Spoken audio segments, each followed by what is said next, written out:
also, okay, I'll start with sharing my screen.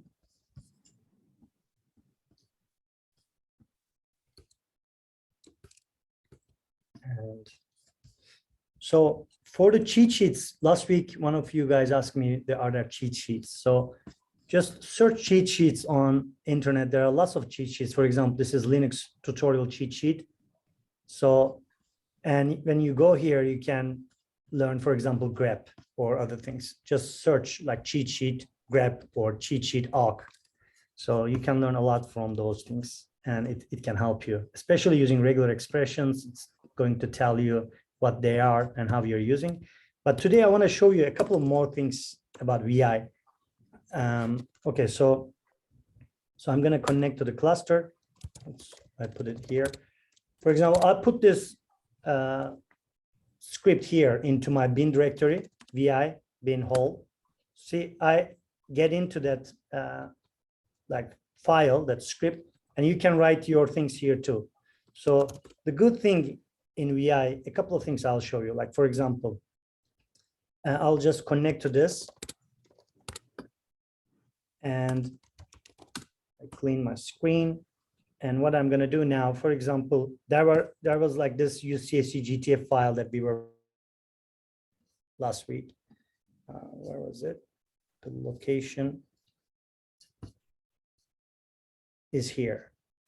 So I'm just going to open that with VI. It's okay. Opening these kind of files with VI is okay because there are only 30,000 lines here total. So if you want to go any line here in VI, like you can use this column. For example, I want to go 30,000. So if you just use column and write the number, the line number, you can go to that number. So it's pretty cool, fast, and you're there. Or if you want to go to the top, you can use a column 1. You are in the beginning of that file. And there are other things you can do here in VI that I like.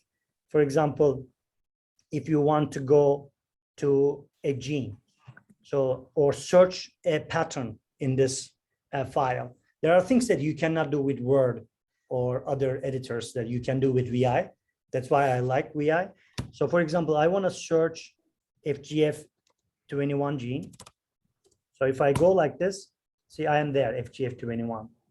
And if you want to change anything, for example, if I want to change FGF21, you can use this. This is a symbol like percentage S. This will search whatever you want to search.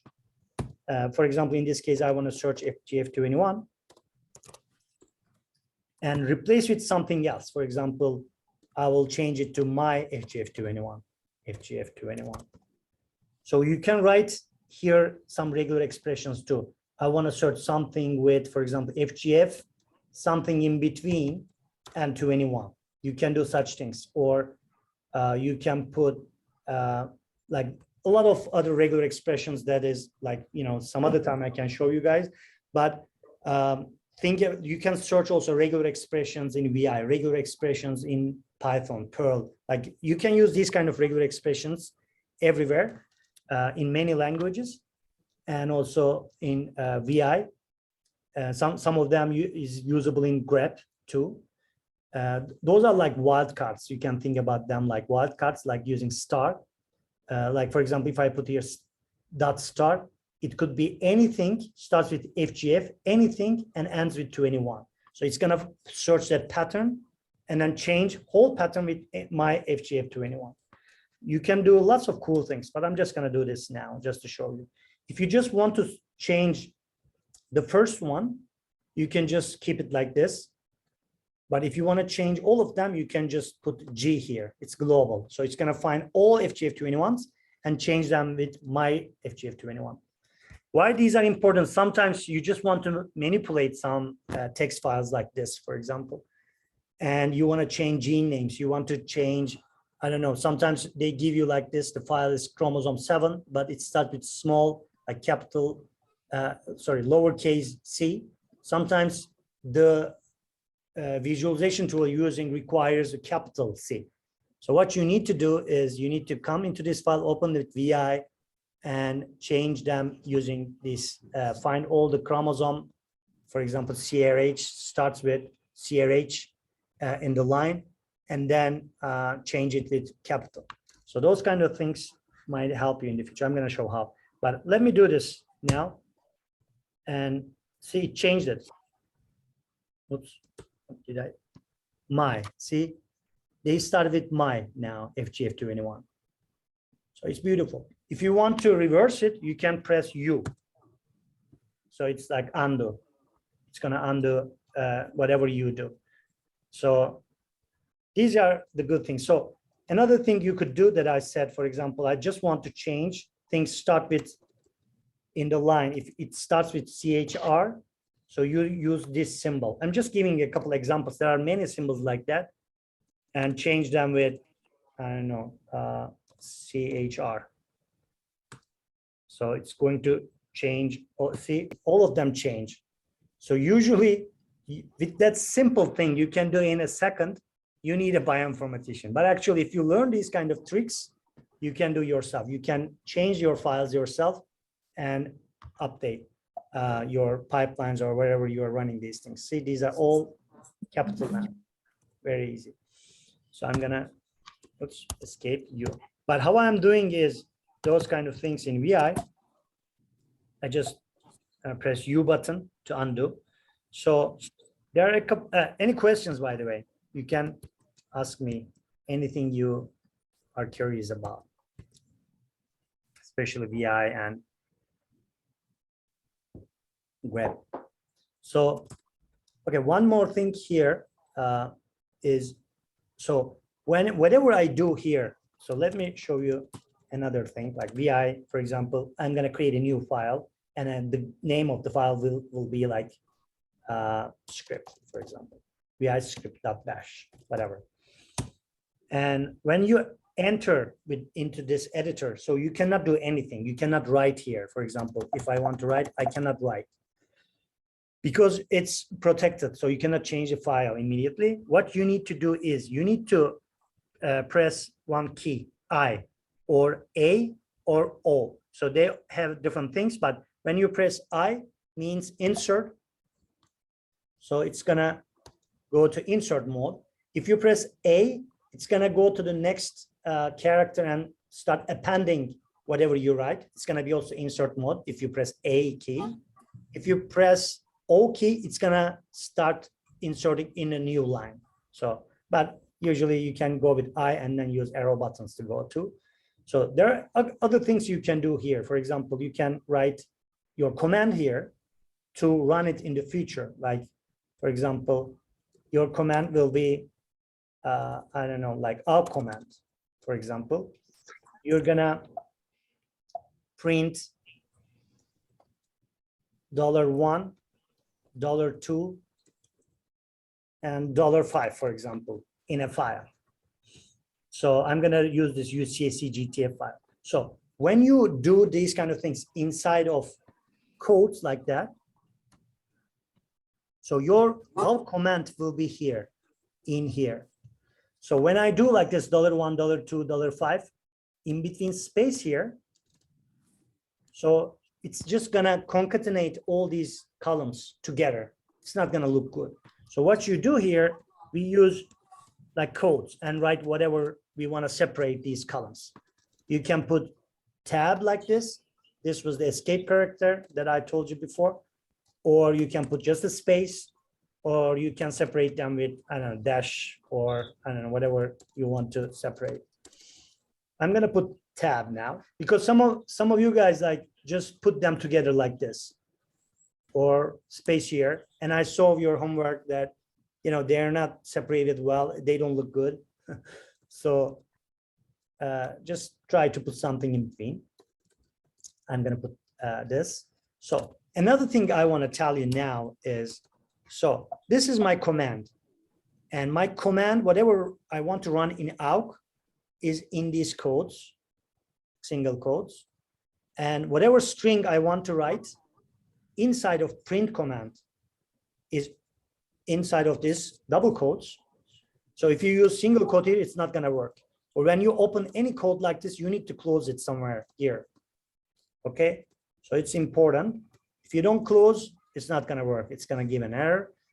And the other thing here, this $1, $2, $5, or whatever dollar symbol I use inside of command here, that those are I'm using those for columns. So those are like variables, but I use like when you use a number, it's going to be bring my column 1, and the second one, column 2, here it's going to be the column 5. You can change that. But I want to show you one more thing here. I don't want you to mix. That's why I'm showing you this now. Yeah, any questions? No, okay. So, so what I was doing here before, I was putting a file here, you know, but I want to get this file from outside of the script. Okay, how I can do this? I can get this as a parameter to this bash script. So I can just put $1 here, but this $1 is not the same $1 with this one. That's why I don't want you to mix what they are. So all these are these things, all these variables are contextual. So in this context, it has a different meaning in awk. And when I write these things inside of awk, like this here, it means the columns. But when I use outside, like here in a bash script, it means that the first parameter. So, and if you want to get another one, for example, second parameter, you're just going to put $2. And then you can use this in your script for example, I'm just going to print this outside. So this is also, maybe there is no print command, I don't know, echo command, $2. So whatever I do, it's going to write this into the screen, you know, as a standard output. So it's going to run this first and then second this. So you can run as many commands as you want if you want to track down what you're doing. So one more thing, for example, if you want to write a command here, so for example, you can say such things to organize yourself in the future while you're doing stuff. So first, I'll run my out command. So I just write an explanation. So you can comment out some of the lines that if you don't want to run. The second one, so I will print second parameter. See? So how we work is usually like this. So in the future, when you're running this kind of script that you create in a file, if you don't want to run one line, you can just put this hash here. And then when it is running, it's not going to run this line. Okay, when you put hash in front of the lines. So it means you comment out that line, and then it's going to skip that line. That's why you can write whatever you want here, and it's not going to give an error. It's going to skip these lines. I'm going to keep how it is. So if you want to save things in VI, so what you can do, you can press escape. So it's not in the insert mode now. I exit from the insert mode. Now I want to save with column WQ exclamation mark. This will like save and exit, you know, it's how it is. And then when you do this, now my script is ready. See, when I just look at my script with more command, it's ready, but it's not that ready that I cannot run it because it's not in, oops, I didn't give the execution rights, permission denied. I cannot run this. So what I'm going to do, I'm going to give the permission rights to be able to run this, to show you how I'm running. So, but there's another thing that if you don't want to give permission, that permission like executable permission, I know that this is going to run in bash, you know, and I'm on bash on my cluster. So what I can do, I can just, this is an execution screen command too, bash. You can do like this, bash script.bash. This will do that too. Okay. For example, my file was this. Basically, I just want to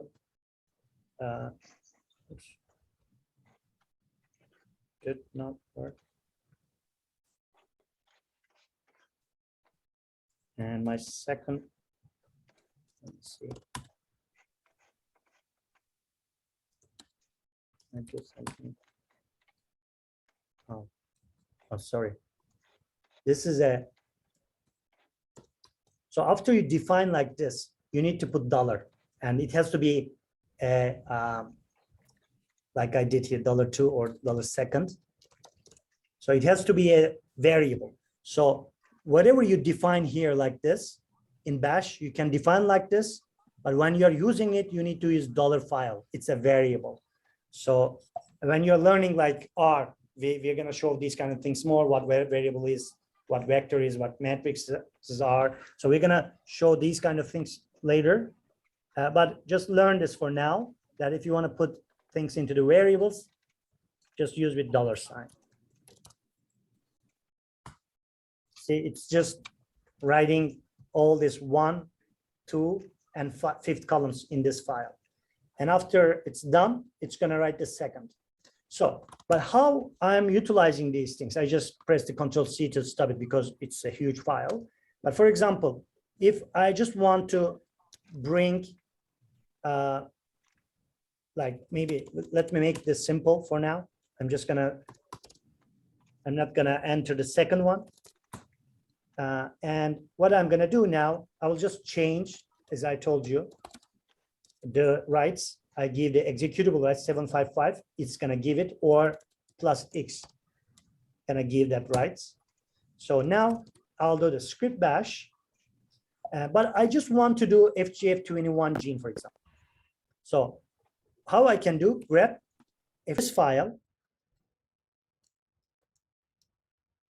okay? So, and let me do this first. See, there are many columns here. But what I want to do, I want to bring first column, second column, 3, 4, and the 5th column. And you can do 10th column too. This was the 10th column, I guess. Let me do that 10th column too, just to show you. Like I'm going to put tab, and I'll put the 10th column too.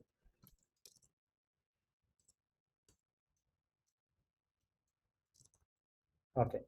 Now, what I'm going to do, I'm just going to grab this and send the output to my script.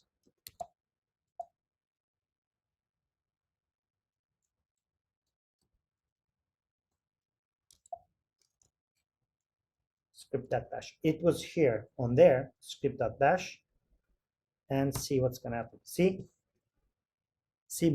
I wrote a script. I don't need to write awk again and again if I'm using that thing a lot. That's why I use vi, wrote my script, and I sent one parameter into that script. It's the output of this graph, and it's going inside and doing the operation, like printing 1, 2, see 1, 2, 5th, and the 10th columns. This is what I wanted. See, for example, what you want to do, you want to put these results into a new file. You wanted only these columns, for example. What you can do, I'm going to put this a.txt file. And now when I enter here with a.txt, see, I am here now in that file that I created, put into a file, but I don't like, for example, these columns and these things here. And I want to remove them. It could be a huge file, by the way. You cannot go and do one by one. That's why I'm showing you VI. So what I do, I'm using a column, percentage S, and I will change. For example, I will replace all these symbols to denote those symbols. To use that symbols here, you have to use like this escape character and quota. You cannot use like this. You know, just do like that, and then space, or you just want to remove them. You're not going to write here anything. Means that the first one, the first slash and slash, you're going to search something, and the second portion here, second part, will be empty or nothing. Now in this case, I'm going to change with nothing everywhere. So G means global. So if I do this, See, my column's gone. This is what I wanted. And I want to also remove this one.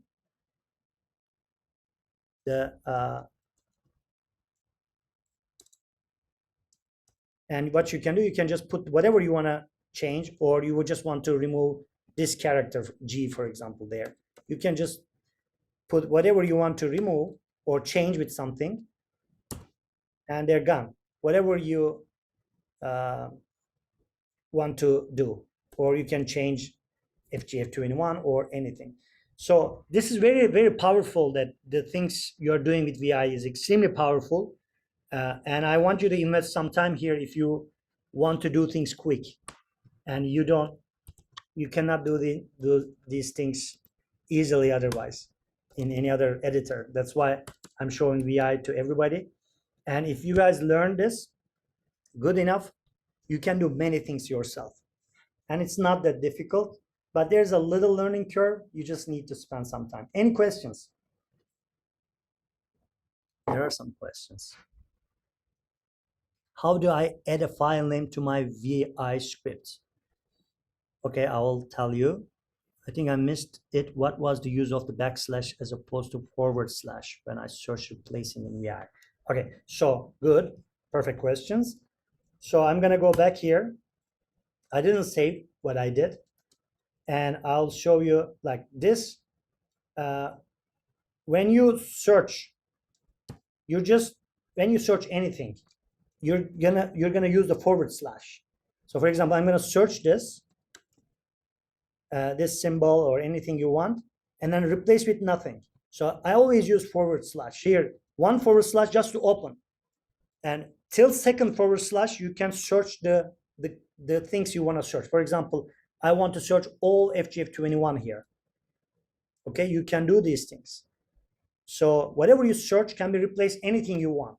I just want to replace with that. So the first two backslash here, forward slash here, means that the first I will search this, and the second part will be whatever I want to replace. And then you're closing it here. And then put G just to do it globally. See, it's gone. My FGF21 is gone. So you can use arrow button too after you press column. By the way, you can use arrows to go previous searches that you did. I use that a lot too. If you want to go back, you either do U, it's going to do undo, or you can do like this. This to FGF21. FGF21. It's going to put back. So, and the backward slash there that I was using, for example, if there is a code there, so this is an escape character, or there are some characters you don't even see. For example, there's enter character there. At the end of the lines, there are enter characters that is putting the second line into here. So if you want to put, for example, one space, so one space like slash, the backward slash and S means escape, S means space actually here. And then I'm going to put a space plus, for example, and then another enter character. So wherever I see the enter character, I'll just add one more line. See, let me fix this because this is gonna look weird here, but so with search, you're gonna do this with R, and there are two characters you don't see there actually. One is escape R for the enter, one is N. So you can just do like this for each R. Try to, oops, was it N? It's not working how I want. It's looking like this, but actually this is not R. This VI is behaving differently. So different systems behave differently now to me. Let me check. Interesting.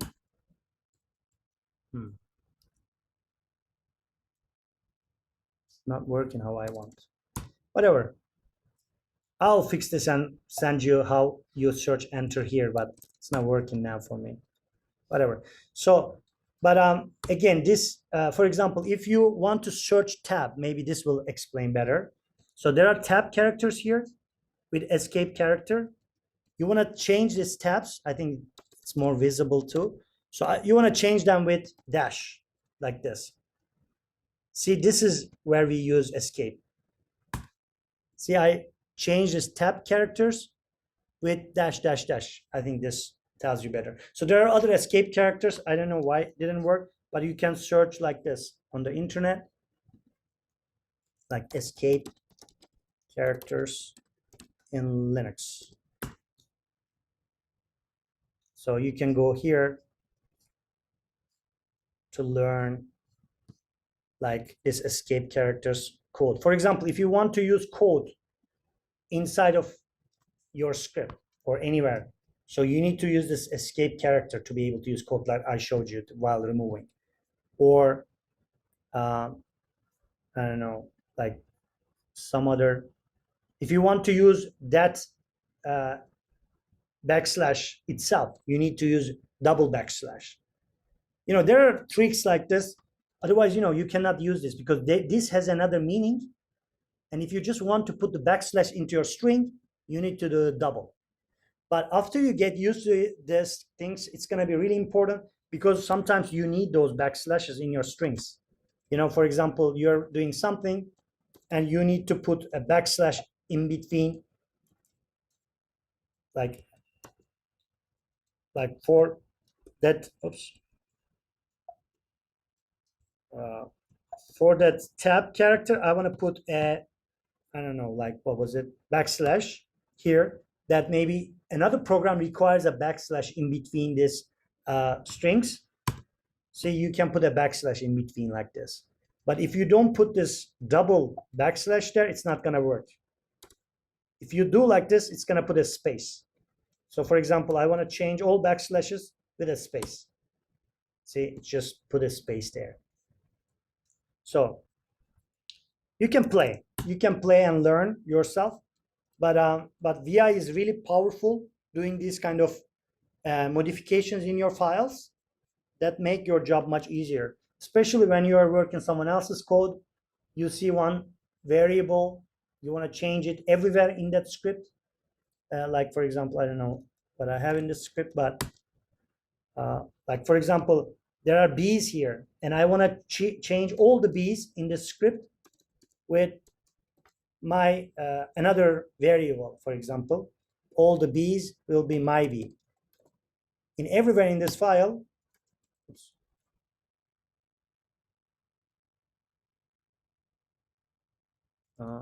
what am I doing wrong? I forget the S. So you need to do the search. Sometimes I forget these small things. So you just put S and it's gonna do my bee. See, this is my bee. And if you want to search again, just to search, you can just use this / my bee and it will search it again. So yeah, it's how it is, and you're gonna use these things a lot if you are working on Linux. I'm using those things a lot. Okay, another question here. So prefixes for formatting commands. Yeah, it's formatting, or there are characters that you cannot use by themselves, so you need to use that. Like for example, / has a meaning, or code. You cannot use it by itself. So for example, when you're I was showing you that, like for example, this one. So if you want to change the string FGF21 with something like FGF21, for example, you want to do like this FGF21, and I will put code here. See, I have to put the code like this with I don't know, like another thing, whatever, SSS. So I will put another code. So when I do this, see, what happened was, I'm going to search something else just to see. I put this FGF21, replace it with code SSS1. I put them together. but there are many codes here. See, how I did was to be able to add these things, you need to use these codes. Otherwise, you cannot put there. Okay. There are other characters like that. If you want to put this, I'm just going to replace this with that. Another thing. These are very useful commands you're going to see in the future when you're doing modifications on these files. So I'm going to put like FGF21 and like double space and SSS. See, now I just searched those things with codes and replace with two space. I put two space here. So you can modify anything you want in these files. So why these are important? Because you're going to see, for example, you want to convert, you're going to learn like bed file or UCSC, this GTF file that we are using. Like, for example, if you want to create a bed file from this yourself without using a converter, like a UCSC GTF file, GTF to bed conversion file, like, or what's it called? Converter, what you can do, you can just come here. So in a bed file, what you have is this. You have a chromosome number, you have start position, stop position, and a gene name. And in the last column, you have the strand information. You know, it's going to be easy to do that. Basically, just like this. Up from that GTF file, you can create your own bed file, because you're going to see in the future there are other programs that requires bed file, not GTF file. What you need to do is just this, like up. I'm going to put this into here. Print. You can do this with VI2. That's fine.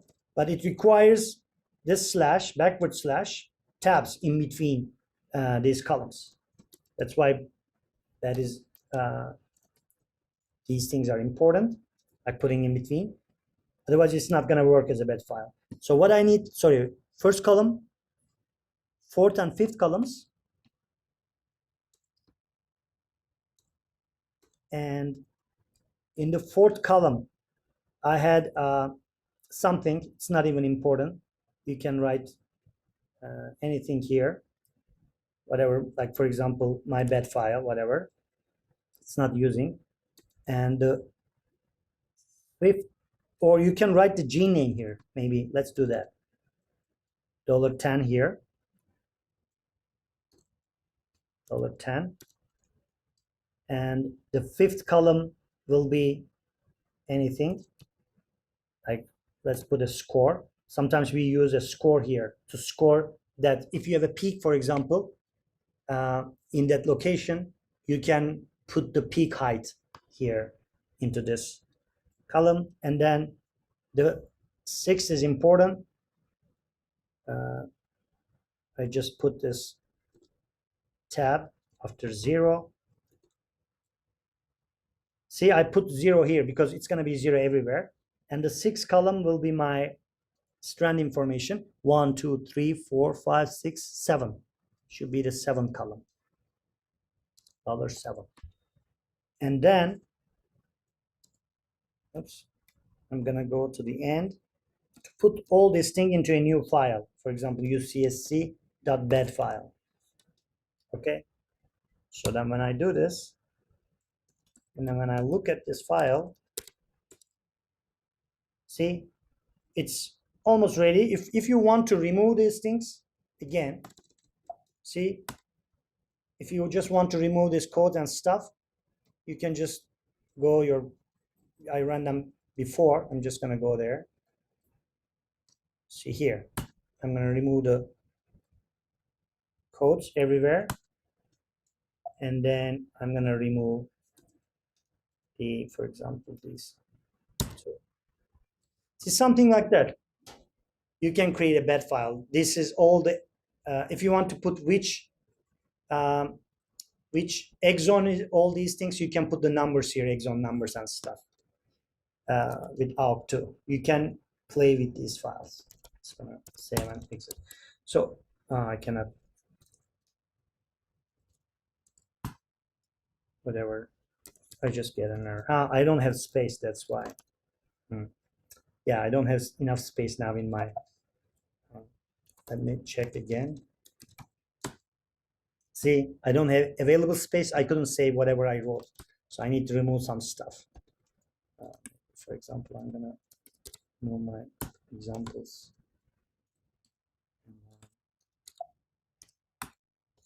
It should be okay now. Yeah, I have 300 megabyte space now. Okay, so any questions about this VI and like playing with the files, opening the files, but you need to start like doing your homeworks, and then you will understand better. Open the files, put your aux string there, for example, and then save it, change the execution rights, and then run it yourself. And then you learn now how to put the parameter into that file, that you can use this everywhere. Any command you want will work like this. Okay, so before I go to the next, any questions about these things?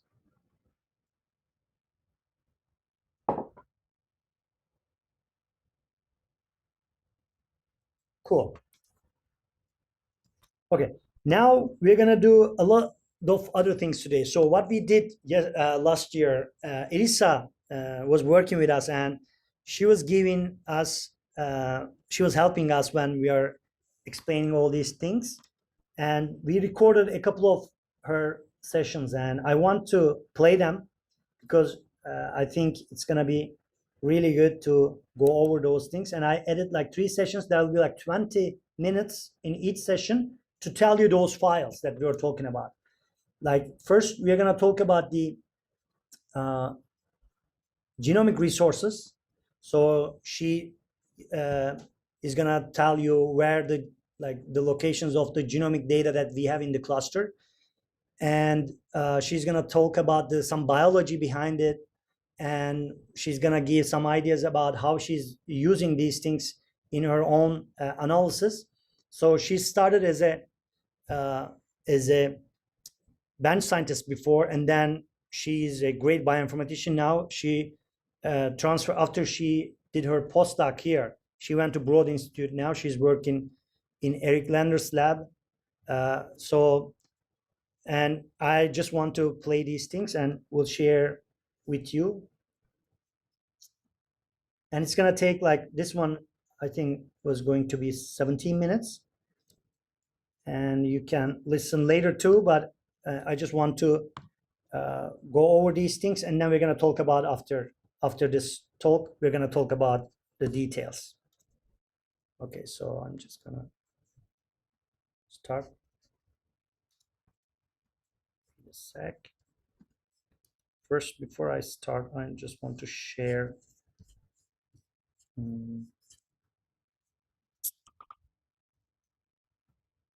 Yep. There's a question, I guess. Before I start, any questions?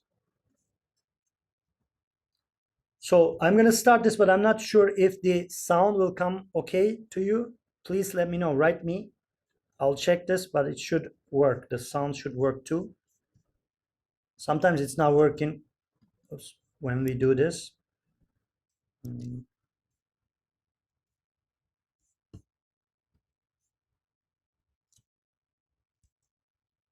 Hello, everyone. Sorry, I'm just going to try. I'm going to stop my.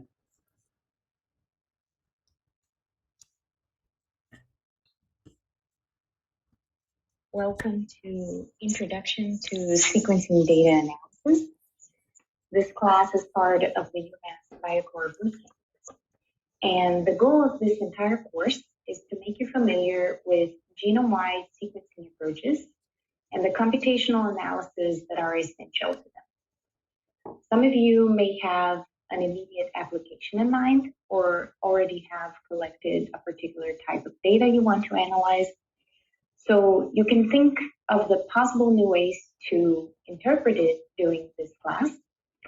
And for those who do not have an immediate application in mind, you can get started in genomics and plan your collection and analysis, and maybe think about how to explore the massive amount of data that already is visible. So before we get to the technical part, I want to briefly motivate everyone and give you a brief overview of the power of these approaches to survey the transcriptional and the chromatin landscape of a cellular tissue. So in this picture, I'm showing you a common visualization for genomic data, which are coverage profiles in a genome browser. And this is spanning over 300 kb of the mouse genome, as you can see.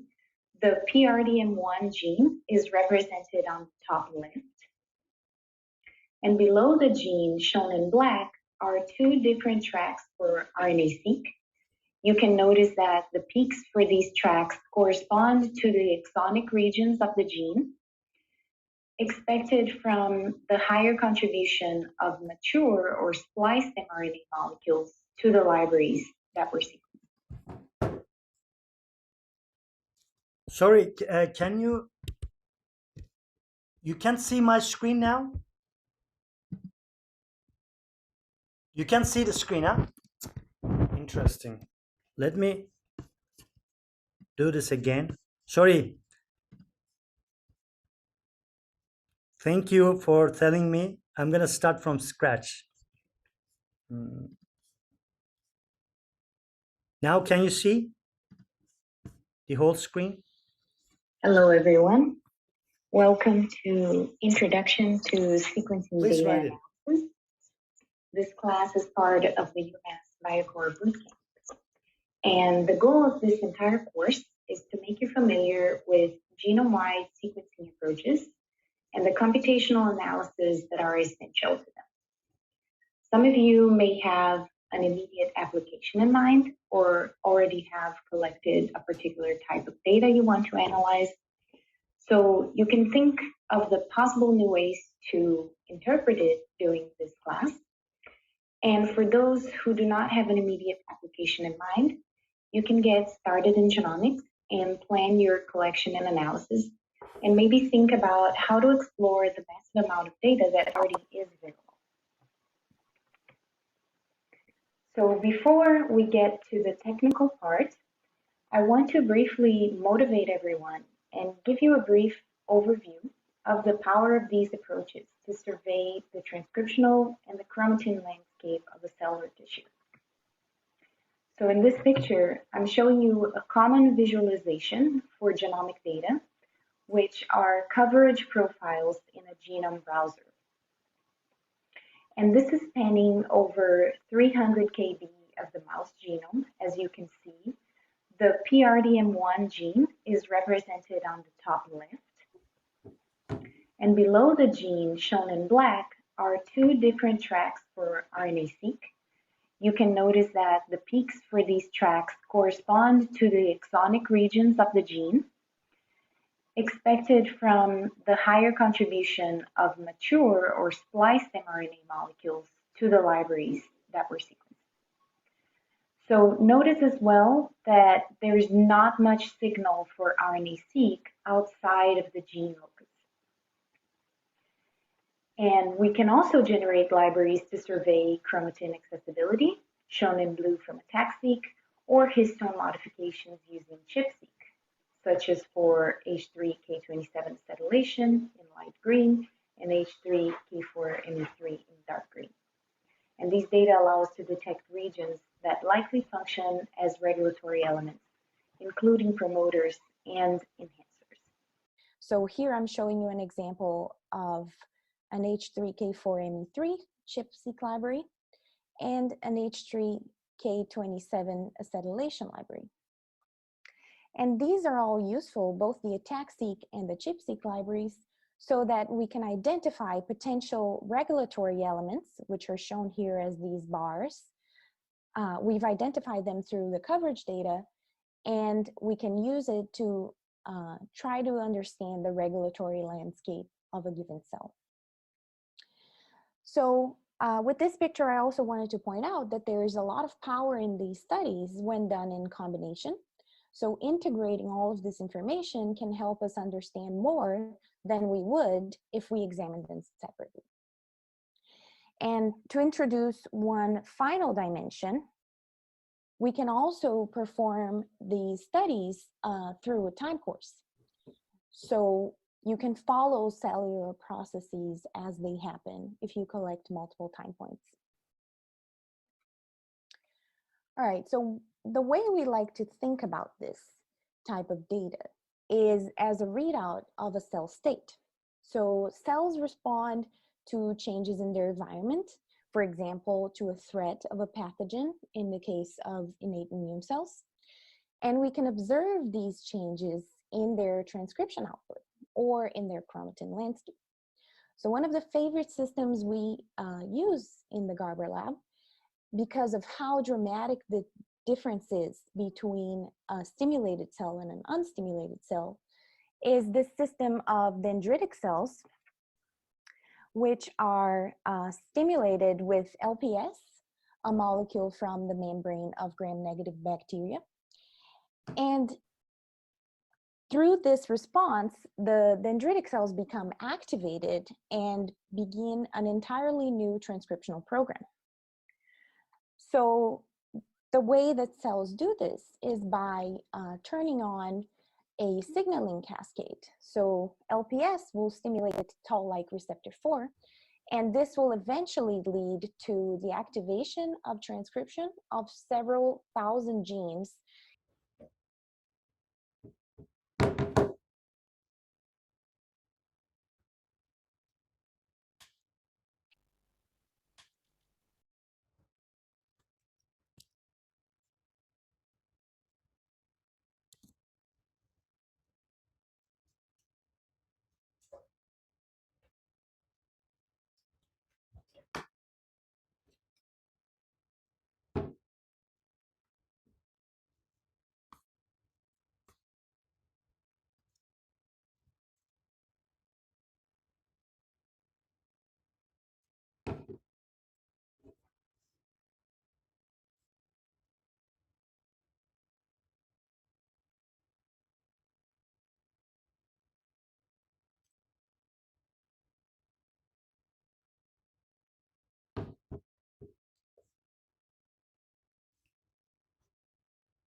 Genes. And I'm showing you only part of them here in this heat map. And the heat map, if you're not familiar, is a way that we use to display the information of expression for a large number of genes in multiple conditions and replicates. And here I'm showing you the expression of the genes in dendritic cells from 2 human donors in multiple time points of before or after stimulation of these cells with LPS. And the red color you see here for these genes marks, oh, when I go there, it doesn't let me. The red color you see here marks high expression of these genes. And the blue color marks downregulation of these genes in a given time point. So you can see that many of the genes in this heat map show similar patterns of expression. And the reason that it's so easy to visualize this in this heat map is that we actually clustered the gene expression by the genes that have the same response across time. So they're organized in this way, which you will learn how to do through Dolphin. And it makes it easier for us to pick out on these specific expression patterns and responses. So we can, for example, focus on a particular cluster here that shows a very fast response to the LPS activation. So these genes all get maximum induction only 1 hour after the stimulation. And 1 hour is the time point we measured. So actually a lot of them, their expression level goes higher a lot sooner. And if we do a gene ontology enrichment analysis for the genes in this cluster, then we can detect if there are specific cellular processes that are overrepresented by these genes. So if there is any particular enrichment, and as you can see here, there's enrichment for several processes that make a lot of sense for the immediate early genes. So you can see signaling, cell communication, a lot of transcription by RNA polymerase, which makes sense for cells that are responding to such such a dramatic transcriptional change.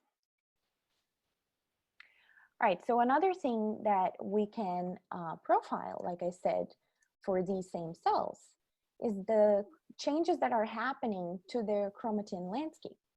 So we can detect them using assays such as ATAC-seq, which will measure the increased accessibility of the genome. Or we can measure modifications to the histones, such as a higher level of acetylation, which we can do by ChIP-seq, like I said before. And you can see that for a particular enhancer that I'm showing you here, what you see with ATAC-seq is that throughout time after the stimulation, there's no change to the accessibility. This locus was already accessible to begin with.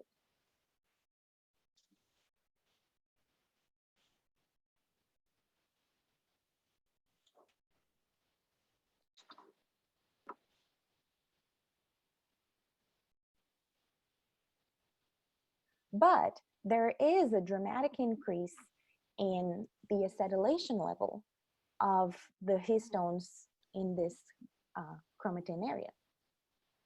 And this makes sense because the acetylation of lysine 27 and histone 3 is a mark that actually corresponds to higher transcriptional activity. So we use that to study the enhancers that are controlling genes that are responding to a particular transcriptional stimulus. All right, other ways that you can use these genomic assays for, other reasons you can use these assays for, are to, for example, examine changes that happen during differentiation. So here I'm showing you the hematopoietic cell lineage, and there's this beautiful study by Christina Leslie's group, which showed all the regulatory elements that are common to all the cells, including the main stem cell progenitors, or common to only the hematopoietic progenitors and the hematopoietic lineage, or even specific to monocytes, for example, or any other mature cell type. And this helps you track the regulatory elements and the genes that are responsible for all of these transitions. And they did this by doing an assay called DNA-seq, which is very similar to ATAC-seq in terms of what the outcome will be. So the outcome will be, you will assay the areas of the genome that have higher accessibility. And one final example is that you can use all these assays, for example, for creating gene expression profiles in disease. So here I'm showing you another example of this study from a couple of years ago, where they compared neuronal stem cells and mature neurons from both autistic and control individuals derived from fibroblasts. And they could see several genes that were dramatically changed in their transcription and make successful conclusions about what kind of processes were changing in this disease and how this was reflected in the transcriptome. So several of the phenotypes that they observed for these neurons that made sense given the patient alterations, you could see a reflection of that in the transcriptome and find this particular pathway that was leading to that phenotype. Okay, so the thing is, how do we get there? I've shown you all these nice paper-ready figures and conclusions from these studies, but a lot of you may be wondering, what are the steps that I actually need to get there? Okay, so this is what we're going to go through, hopefully for the whole rest of the course. And by the end of it, you'll be able to get to these figures and analysis with your own data. All right, so let's go through a quick overview of what needs to happen. Let's say you have some cells of interest and you generate a library of fragments of cDNA or DNA from these cells, and you submit that to a sequencing machine. All of this is happening in the wet lab, and after this, what you get is a set of reads. So these reads are contained in files in your computer now, and we need to figure out, first of all, where in the genome they came from. So mapping is one of the biggest challenges we have, and is the first thing that you're going to do with your reads before you can interpret the results. And after we know where they came from, then we can go through these analyses where we generate read coverages and interpret the results that you obtained. So we will go through the computational steps required for this in more detail.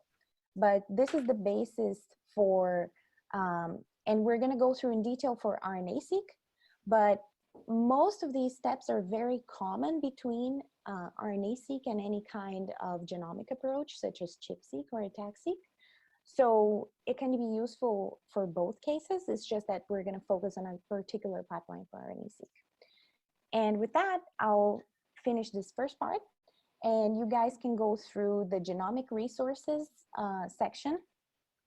So let me exit here and show you again.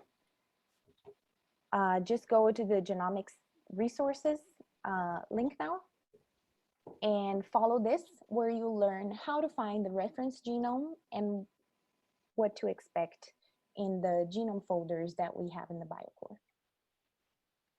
And if you have any questions, I'll be happy to answer also while you go through this.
Okay, I think that's enough for now.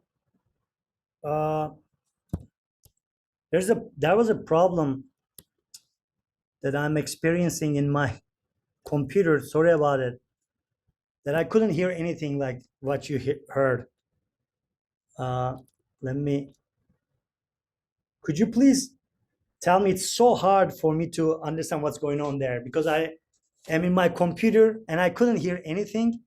And thanks, Sam, that you're helping me here, that telling me. But could you please let me know? Like, did you hear everything? Could you please let me know?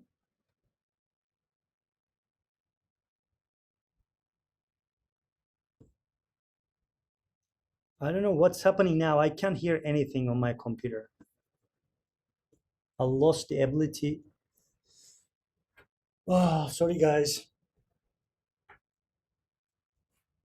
See, when you're a computer guy, you cannot work with your own computer. Let me try my.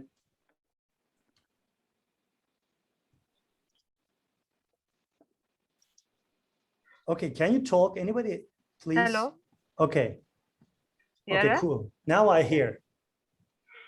I'm so sorry, like what's going on? Like, I don't know why, but I couldn't hear anything.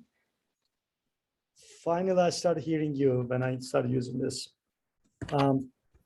So did you hear everything what she was talking about? We did. Okay, cool.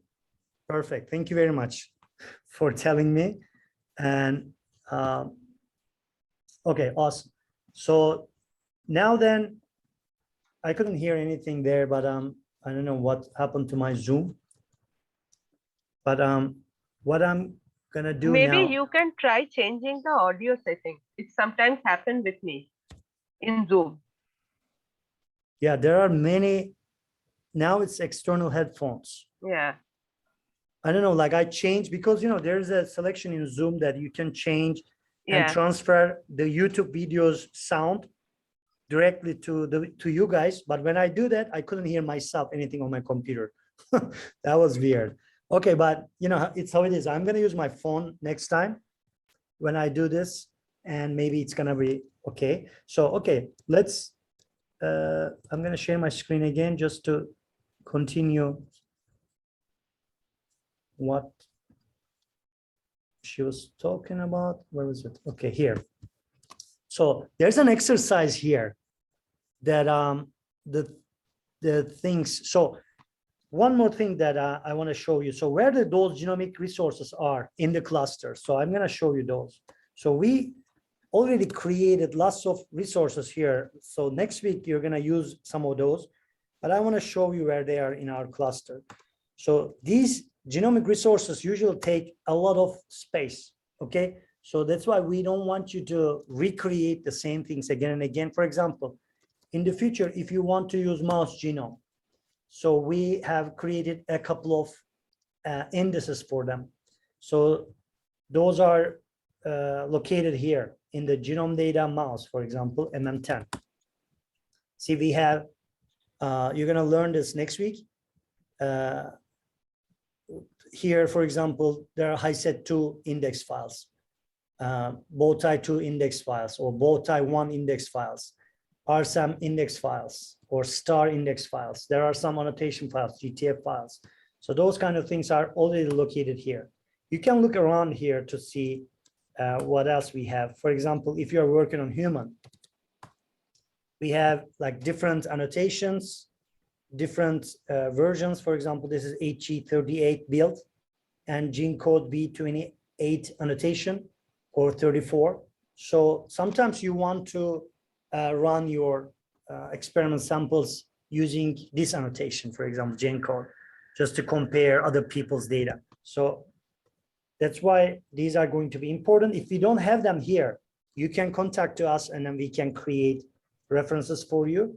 We also have this common DB databases. Sometimes you want to align your reads to repeat masker, piRNAs, microRNAs. We try to put them into a single location that everybody can use. So those are in this directories like share data, UMW biocore, genome data, human, mouse, or E. coli, whatever. And the references are here too. For common DB, you can go, for example, if you are working on tRNAs in the future. So you can come and use these BowTie2 index files or BowTie1 index files. They're in the same place. If you want to see where the sequences are themselves, like you can look at these FASTA files. We're going to learn them today, what FASTA file is. Or see, these are the FASTA files. You're going to see the name of the tRNA and the sequence of the tRNA. So in the future, you might need to align your reads to those sequences to quantify, for example. So all those files are around here. So these are our genomic resources. Maybe one more thing I can show you here.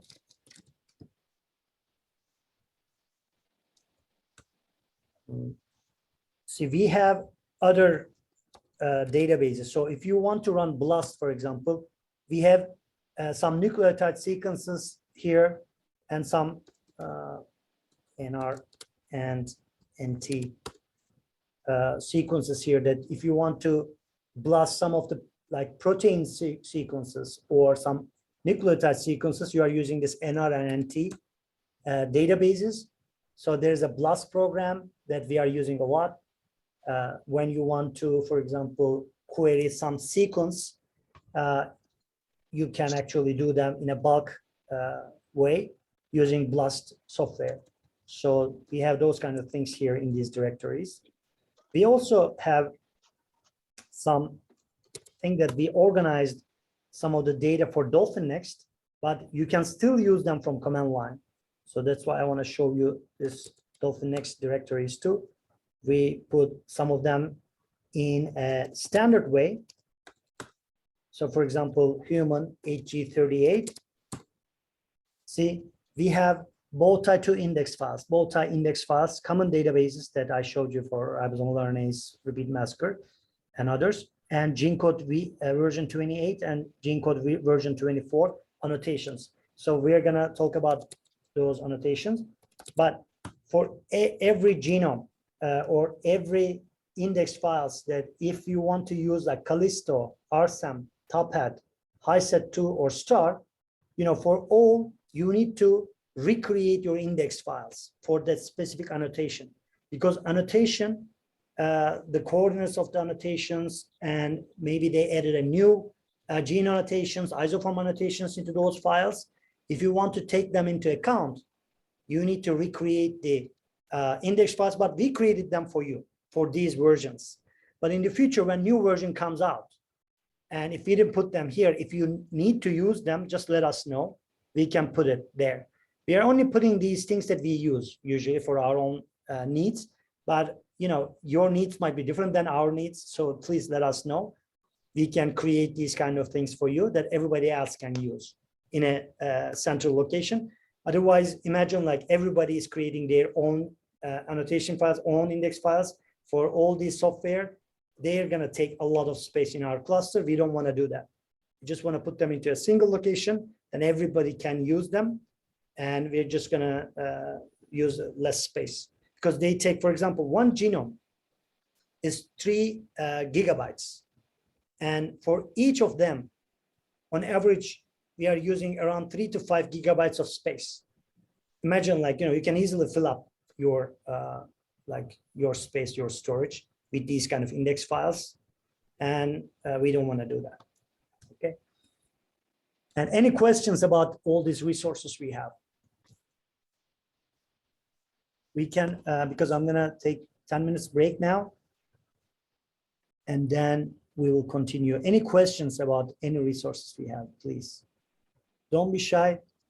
You can ask anything. Or you can ask in the future. Okay. So let's do this 10 minutes break and I'm going to be back 10:25. Okay. Talk to you soon.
Hello, let's start next session.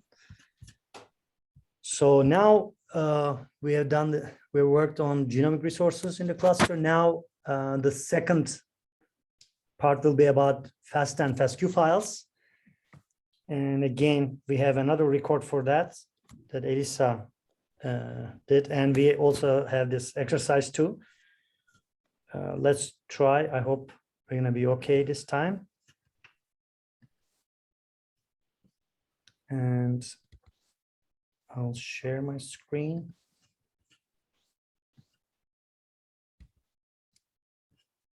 And let me know if you can hear. I think it's good now. Okay, so hopefully now you had a little idea of the genomic files that we have in the cluster. So the locations there tell you what organisms we have, and what I want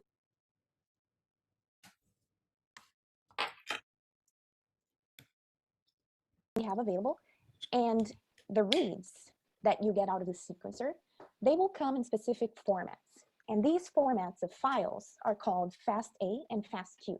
We usually say FASTA, but in theory, it's, if you want to be strict about it, it's FASTA. All right, so what are these files and how should you read them? So these sequencing files are used for the same thing. They have a lot of commonalities. So the main thing is they both store biological sequence information. And they also store the metadata for a given sequence. For example, the name of the organism, the name of the cell line you extracted it from, and the particular genomic location that sequence came from are all part of the metadata that can be stored in these files. They are both text-based files, and they serve different purposes. So we're going to go through each of them independently now and examine the differences and why two different formats are necessary. So first of all, the FASTA format.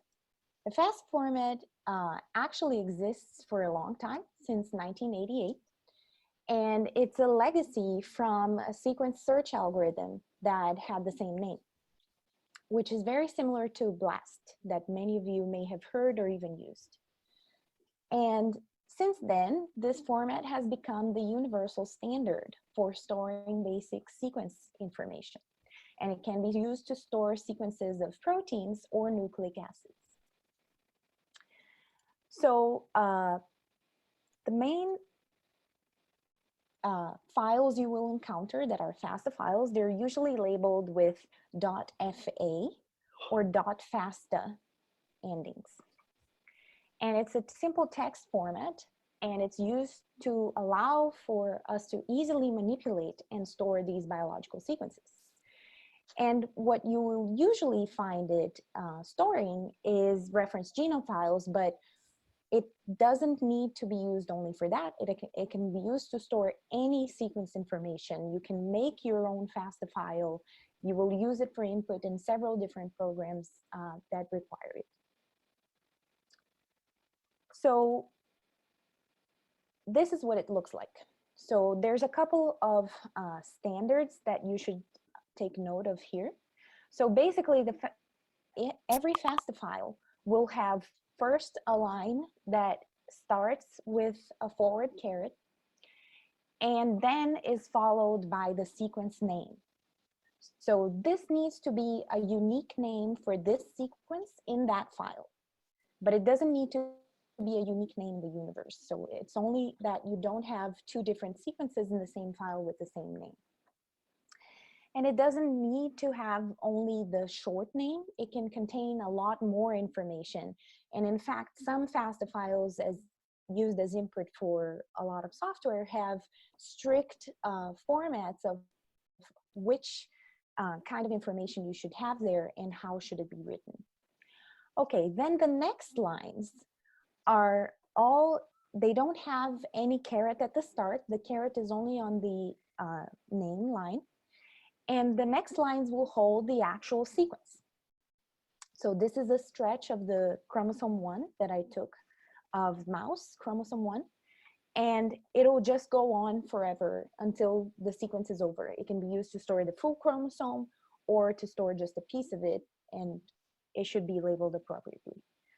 And a FASTA file doesn't need to contain only one sequence. It can actually contain more. So in fact, you can have this file where soon after the sequence for the first ends, you have again a caret, a name, and on the next lines, a sequence for that second biological read or chromosome. Okay. So what about the FASTQ format?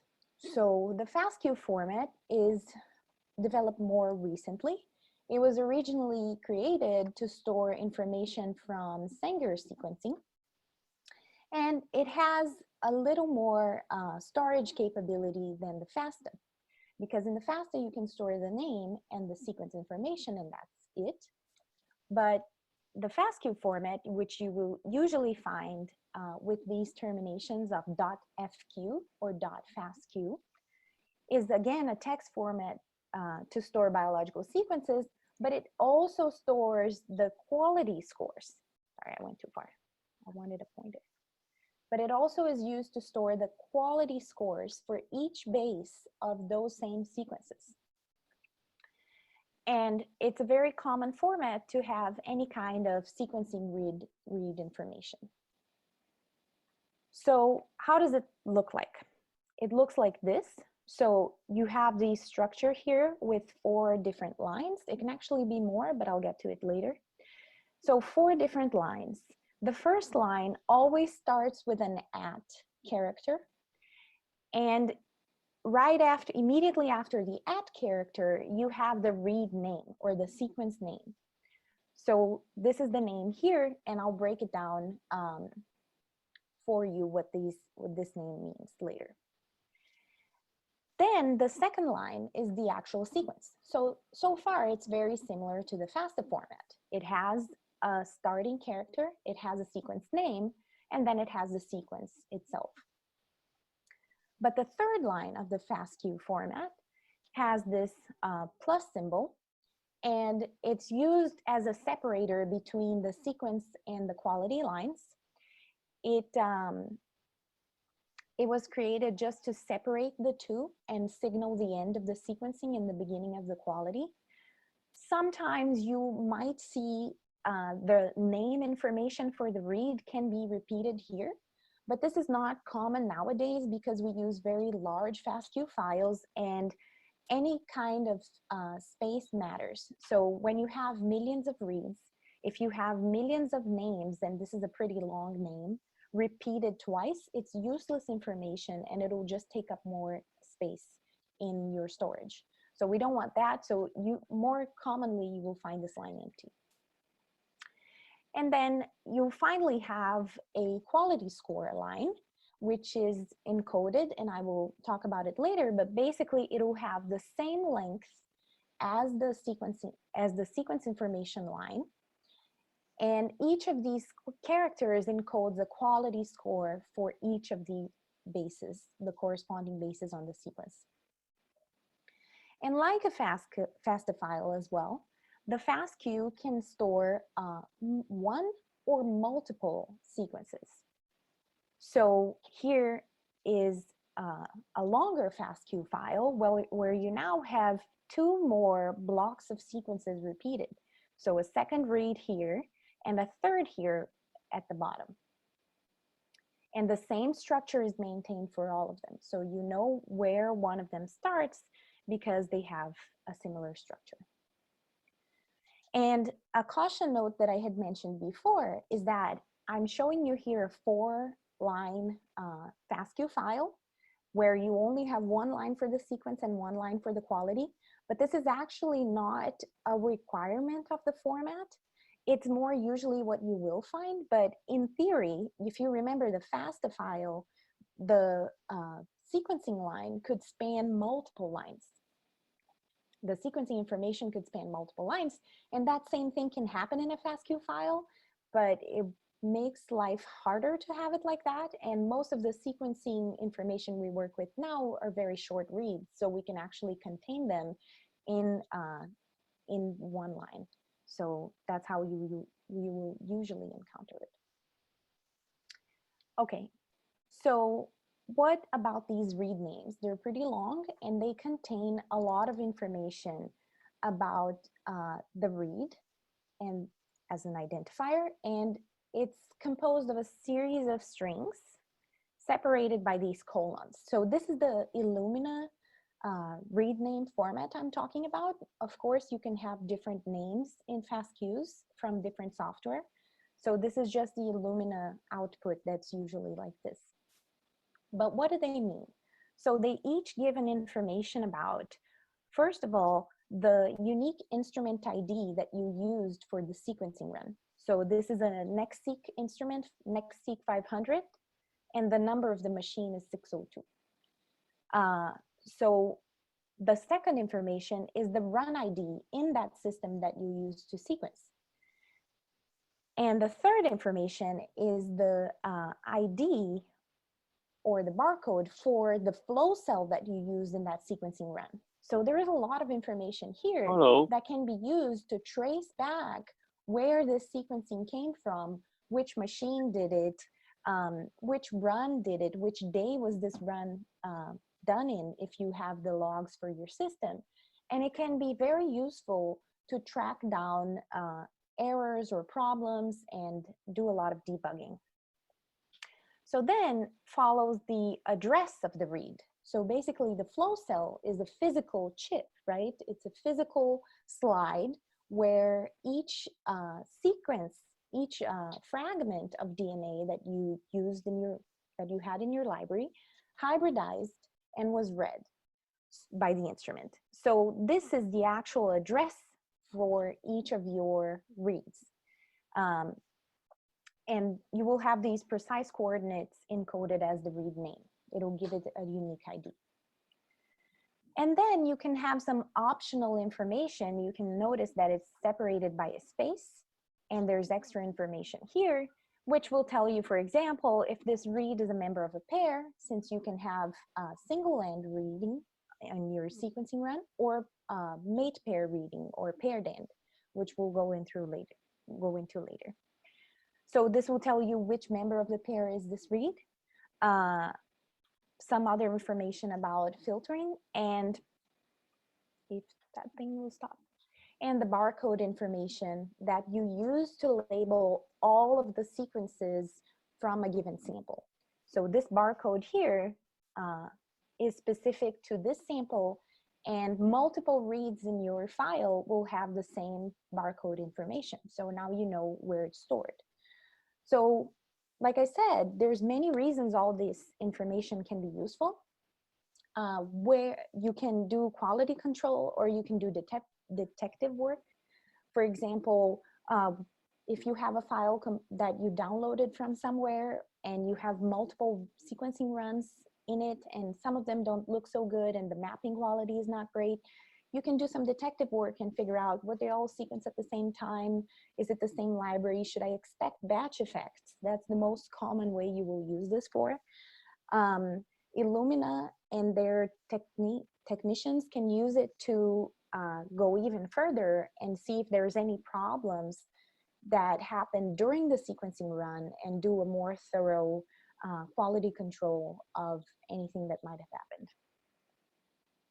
Okay, so that's all the information in the read name for Illumina runs. And last, let's go through the quality line. So the quality line are characters that are actually encoding the Fred quality score. So what is the Fred quality score? Fred quality score is something that was created for Sanger sequencing runs as well. And it basically is telling you what's the probability that you call the correct base. So don't be intimidated by this formula. It's actually super simple. It has a straightforward mean. So the sequencing instrument is making a call for each of these bases, and it's reading the information that it got from the visual call and saying what's the most probable base that was read here in this point, and it decides it's a G. So it's telling you in the quality line what is the confidence that it has in that call. So you are familiar with Sanger sequencing, you can have peaks of different heights, and those peaks of different heights for each of the bases will tell the higher one will have a more probability and the instrument will make a call for that base. But that call can be either very confident when you don't have a lot of signal from the other bases in that spot, or that call can be not so great when you have kind of a noisy read in that one nucleotide sequence. So basically, if you have a probability of calling that base incorrectly of 1 in 10, so if you plug it into this formula, log 10 of 0.1 will be -1, and multiplied by -10, you will get 10. And that is your Fred quality score.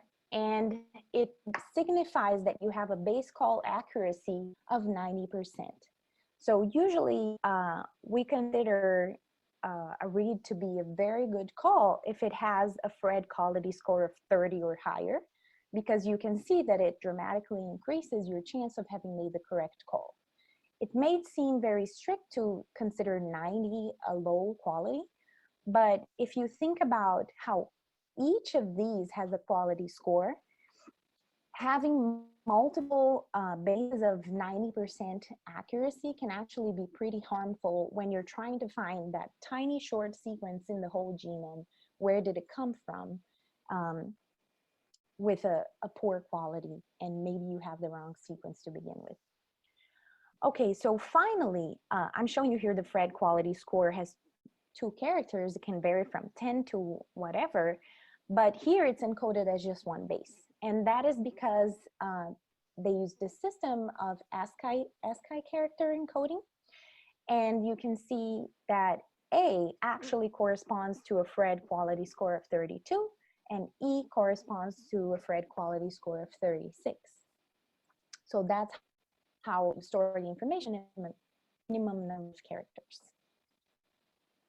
And that's for this part. So now for us to continue the tutorial, you guys can go back to the, I can't go access my top here. Okay, so you guys can continue now on your own and go through this second link here of FASTA and FASTQ files. So you can see what an actual FASTA and FASTQ files look like, and you should find them all in the locations that we put here. And if you have any questions, please ask. Okay, I guess 10 more minutes for this. Yep, 10 more minutes. 10 more minutes, and we're gonna start 11:15.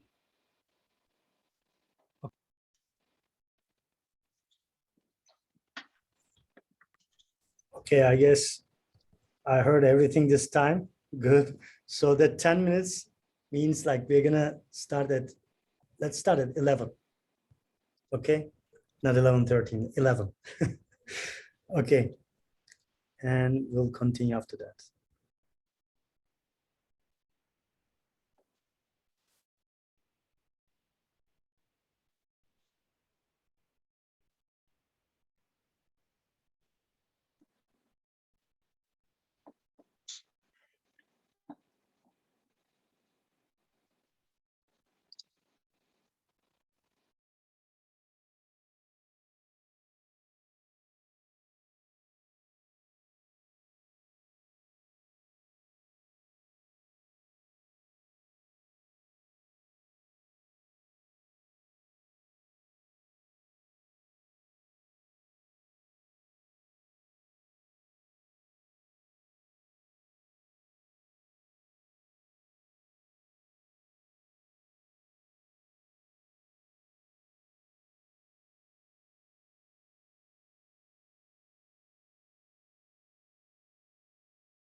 Okay, let's start. I think this time it was an easy.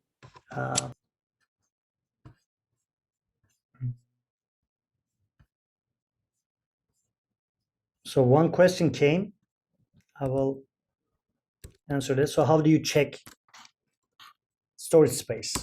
So, for example, this is my home. I showed this before, but I'm going to show again. So how much space you have in your storage wherever you are. So I am on my home now. So you can use this df-h dot command just to check how much space you have. So in this list, it's going to tell you the size of that storage. It's 50 gigabytes here, and I used almost all of it. Only I have 373 megabytes left on my home. So in your project, if you go to your project space, my project,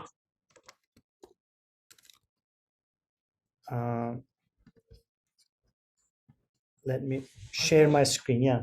Yeah, share your screen. Ses de gelmiyor galiba yine. So you can hear me now? I don't know. Okay, thanks. So yeah, I'm sharing my screen. Yeah. By the way, I don't hear you guys. Can you please talk?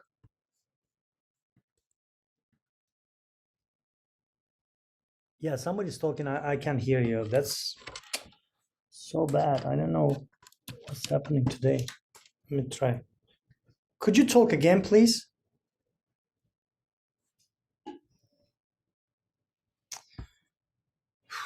I don't know what's happening. Let me change.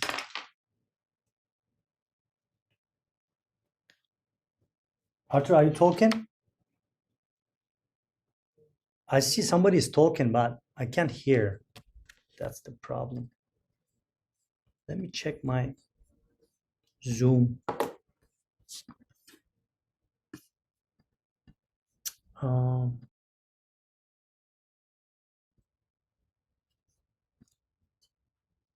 Maybe I should remove this.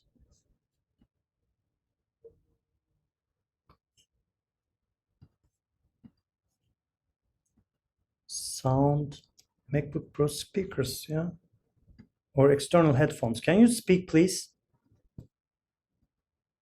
Some. Nope, I can't hear anything. I'm gonna.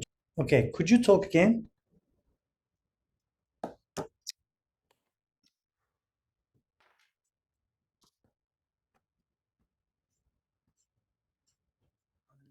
What's happening here?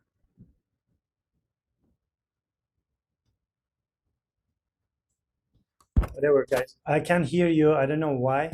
My computer is not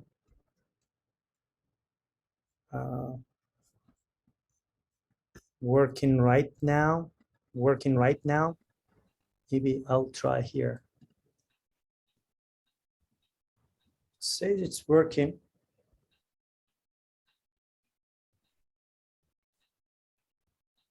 Okay, I'll try. Could you talk again, please, somebody? Sure. Can you okay. hear this? Now it's working. I don't know. Good. I didn't do anything, by the way. It was already this.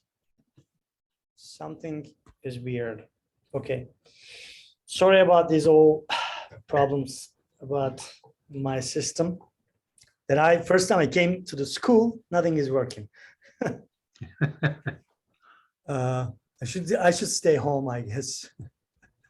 Okay, so I'm going to show this again. So if you go to your project space, and if you do df-h dot, it's going to show that location and how much space you are using. In this case, I'm using 3 terabytes.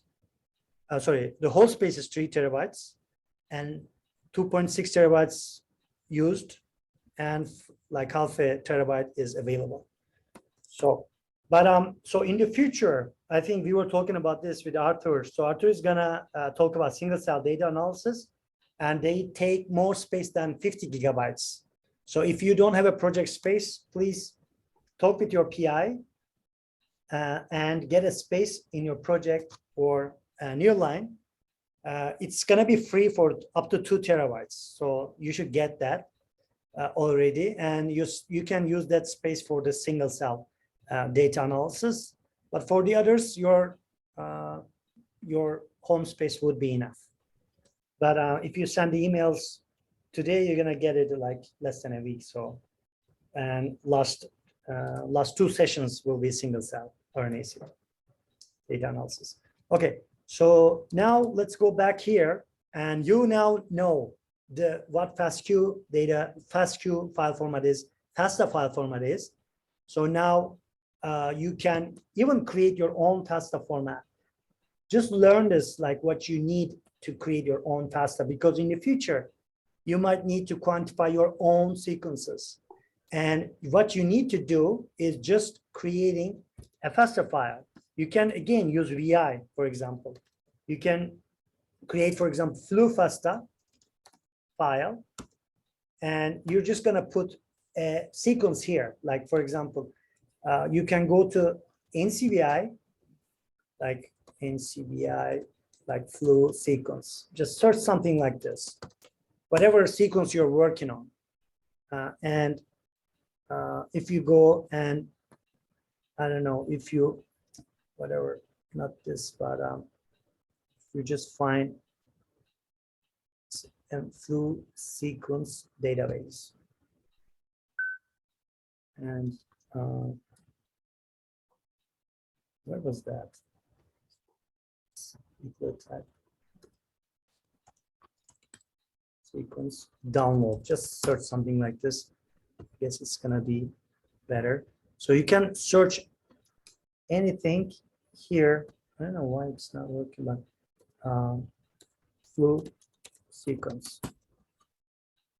Search, okay, some genes, for example. You can like search any sequences here and create your own, like flu, for example. You found something, and when you click, you're gonna have the sequence here in genomic context and all that information. And you can get the transcript table, you can get the FASTA file. So here, see, you can see the FASTA. If you want to download the sequence, see, the sequence is here. You can get that. This is the complete genome of this E. coli, by the way. It's not important. But whatever you search here, if you go and press the FASTA button, you can find any sequence you want. And then when you copy all the sequence like this and put into your FASTA file, and I did it VI, I can change the name here too, by the way. Just usually when you create your FASTA file, don't use these space characters here, because when in the future, when you want to use the name of that specific sequence in the quantification, it's using this name. Usually the softwares are using this name here. Like, I don't know, like it's not important, but I'm gonna write here flu, like strain something, strain 2, whatever. Just write something, just use like underscores and like letters and numbers here. So again, like when you do like this in the future, you're gonna have this name in your table, and then you're gonna get the quantification. It's gonna be much easier. So when you create your FASTA sequences like this, and now you can use this FASTA sequences, you're gonna learn how to create the index files, and you're gonna learn how to align your reads into that specific FASTA file to quantify. So this is just the FASTA file. Now, there's another file we're always talking, it's like GTF file, it's the annotation file. It's gonna tell you where your genes are in that FASTA file. Start positions, end positions, if there are introns and exons, you're gonna have that information in that GTF file. So we're gonna look at those later. And also we're gonna look now alignment file, BAM and SAM files. After you align your sequences, what kind of files you're gonna get. So we're gonna look at them. But before we get into that, I want to go over that exercise, which is about this FASTA file. For example, so if you just want to look at a portion of FASTA file, you just use head or tail, just to see what you have in that file. For example, I put that flu FASTA file now. Sorry, I just did the flu FASTA. And I just want to look first 10 lines. See, I looked only first 10 lines now in that file. So usually you don't want to do like, more or cat. You can do more because more is going to show it like page by page. But if you do cat, it will try to like print everything into the screen and it's going to take forever to finish. You can exit with Control-C, but you don't want to run that command. You can also look at the tail. These are important commands, tail and head, because sometimes by looking to the end of the file, especially your FASTQ files that I'm going to show in a second. So in those FASTQ files, if there's a problem in your file, for example, what might be the problem in your FASTQ file? So you can check with the tail. That's why I want you to learn tail. For example, when I look at with more, it's going to look at like, you can look at it page by page. I'm looking like this now.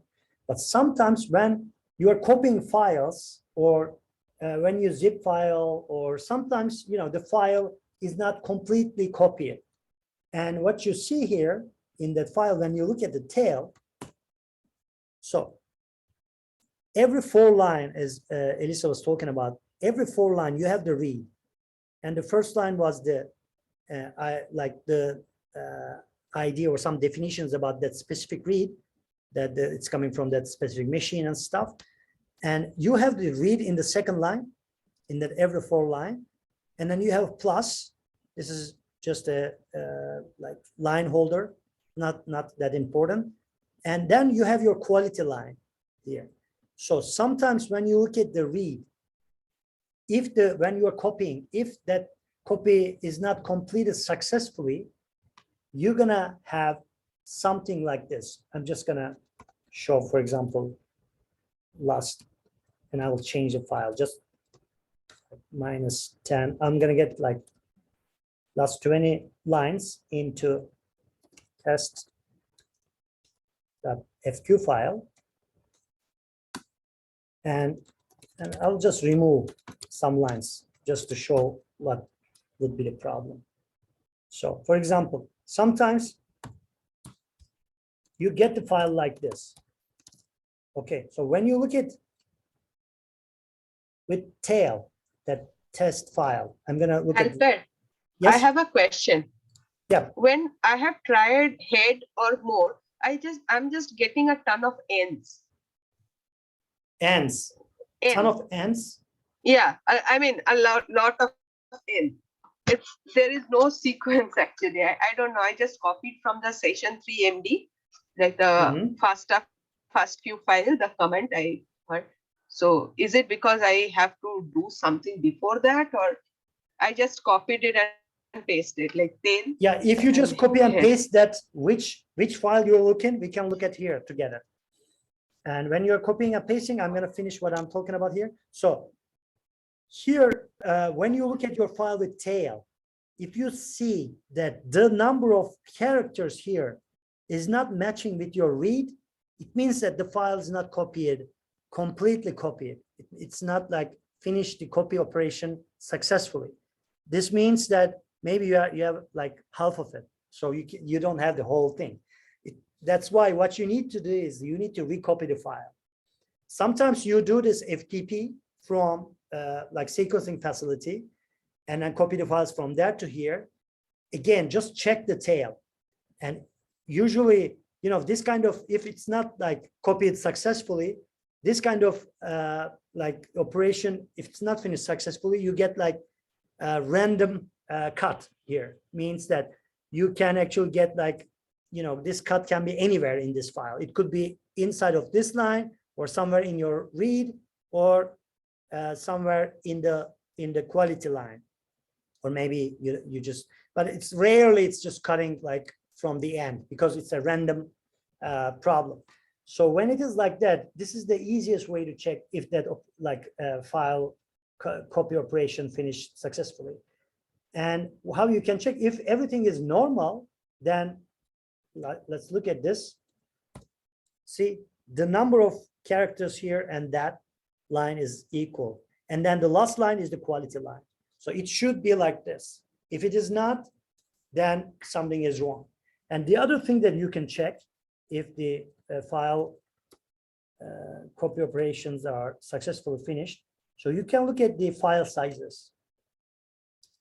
So if you have paired and libraries, these file sizes should be either exactly the same or close to each other. Sometimes because of some other characters, like some other sequencing files might not be exactly the same because some characters are not like keeping exactly the same space in the storage. That's why these numbers might be different. But in this case, because we created these files randomly, that's why they're exactly the same, 1 and 2. But they should be close to each other. If you see like huge difference, it be in between 1 and 2, like paired, these are paired and files. And if you see a difference between 1 and 2, then like huge difference, it means that one of the files are not right. So you have to recopy them. So these are kind of important issues that you have to check before you even start your any run, any alignment. You can check them, see as I look here, they're all like the pairs are exactly the same, or could be similar in your situation. Okay. So quick question, Alper. Yeah. What does the quality line of all eyes mean? We put them, it means 0 in that case. You just put I. But in real life, it's not going to be I. It's going to be like the like Elisa was showing like other characters. So and by the way, you can look at those quality FASTQ quality score table. You can search that too, and you can see what they are. So this is the table. Oh yeah, thank you. So this is the table that you can see, like this ASCII characters like A, B, C, D. It's going like this. Yeah. So and you can see, what by just looking that sequence. See that sequence. When you look at that specific character, you can tell the score. These are Fred scores. And later we are going to show you, like when you run taskqc command, it will create these kind of plots and it will show you the distribution of the scores. So, but we're going to talk this later in detail. That, for example, the score here goes to 34, up to 34. And when you go down to the read, so when the read, this is the read length on the x-axis, so you're losing some like qualities. So that sometimes if it comes to this red section, you might need to trim that portion to map them better using an aligner.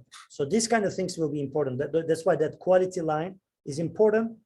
And see that the quality line, this is the sequence here. This is the sequence, and this is the quality line. And for each character, each nucleotide, you have one character. It will show that quality value. It's 1-to-1. That's why when you're checking the tail, this line has to be the same length with the last line of each read. So if in anywhere, by the way, in that file, somehow, if you lose some of these nucleotides or some of the characters in that quality line, then it's not going to work. You're going to get error while you are running your pipeline or you're running your aligner. So you have to make sure that you have like complete files. Okay. So, okay, for these files, so there's like one cool thing that I want to show you here. For any of these files you have, you can count the number of lines. In this case, for example, I'm going to go to that directory, Bootcamp, in my Bootcamp, and they were in my, which folder? Seq reads. They were here. So I'm going to look at the, so this WC minus L, I showed this command before.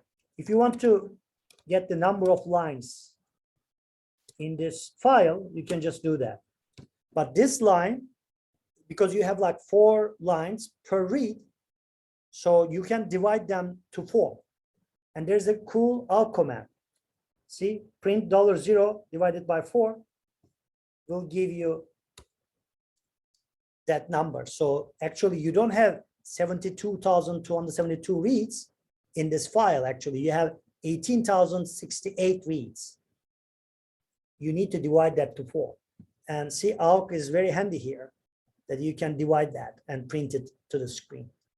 So sometimes you need to do this for both files, just to check. If they are not equal, by the way, they have to be exactly the same in both reads if you have paired them, both read files. If they are not the same, you cannot align them again. You know, these are good quality checks before you even start. You don't need to do this one by one, of course. We are doing that in Dolphin Next. We are checking those things, but you need to, if you're doing this yourself, before even you align, you have to be sure the lengths of the files, the sizes of the files, and the number of the reads are equal, and then you can start your own. Okay, so you're gonna do your homework later, and now you learn FASTA and FASTQ files. Now we are in the third session. Sanford, I have a today. question. Yeah, you were looking actually. Sorry, before your question, actually, I was going to answer one question came out about the FASTA file here. So she was looking this file and she was seeing a lot of ends. That's interesting. Shouldn't be. So if this is the file, these are ends means that you know, whenever they were sequencing chromosome 10 in this case, they knew the whole length of the chromosome, but there are a lot of repeat regions in the beginning and end of the chromosomes. That's why you see ends here, that they know that there are something there, but they don't know exactly what they are. That's why they don't report. See. But Okay. when you and go can you down, do the head one also? Like with the tail, I got sequences like A, G, C, like that. If you can just do the head. Head will be the same thing. Like head will show you the first 10 lines. Yeah. But if you want to do this like head, for example, I'm gonna do like, there are many more lines here. That's why when you go down, you're always going to see N. But if you go like, I don't know, 1 million, I don't know how many, let's check how many lines we have here, and I will show you something cool. So for example, in this MM10, but this is real MM10. Oh my God, it's gonna take time. I'm not gonna do that because we have like test file here. This is smaller. See, only this many lines. So when you look at this file, again, in chromosome 7, I have some ends, but what I can do, like, for example, I can go ahead and look at like first 100,000 lines first, okay. And then from those 100,000 lines, I'm gonna look at the tail. See, I start seeing reads there. So you can do like head and tail together. Like this showed the first 100,000 lines. It was going to go forever. I didn't do that. I didn't print, but I used this pipe and then get the tail. It means it's showing like 10 lines just after getting the first 100,000. So you can look at the middle of the files like this with head and tail together. It's a cool command. Okay, what was the question? Other question?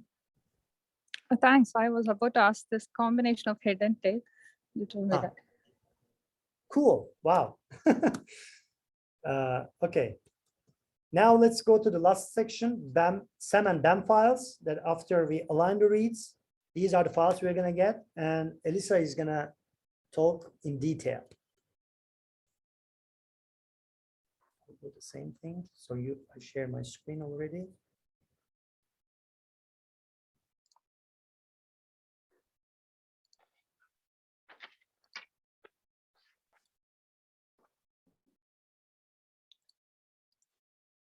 Okay.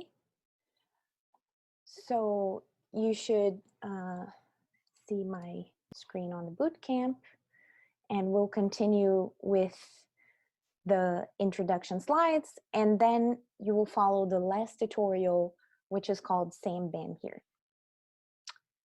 So let's get started. All right. So now we get to an of the genomic data analysis.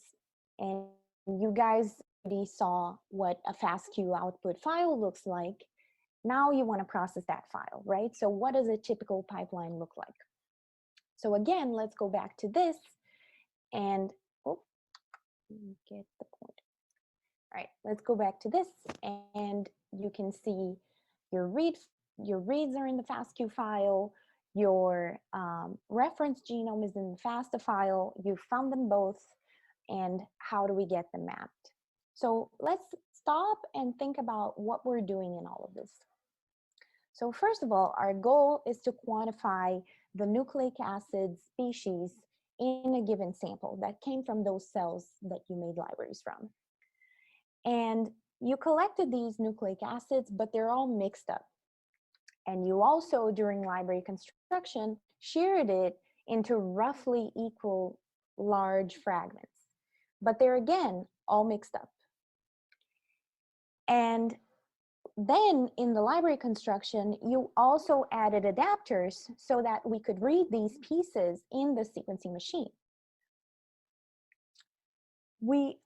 And lastly, we only sequence a small fraction. So for example, 30 to 70 bases. It can vary a lot in Illumina. It can go higher.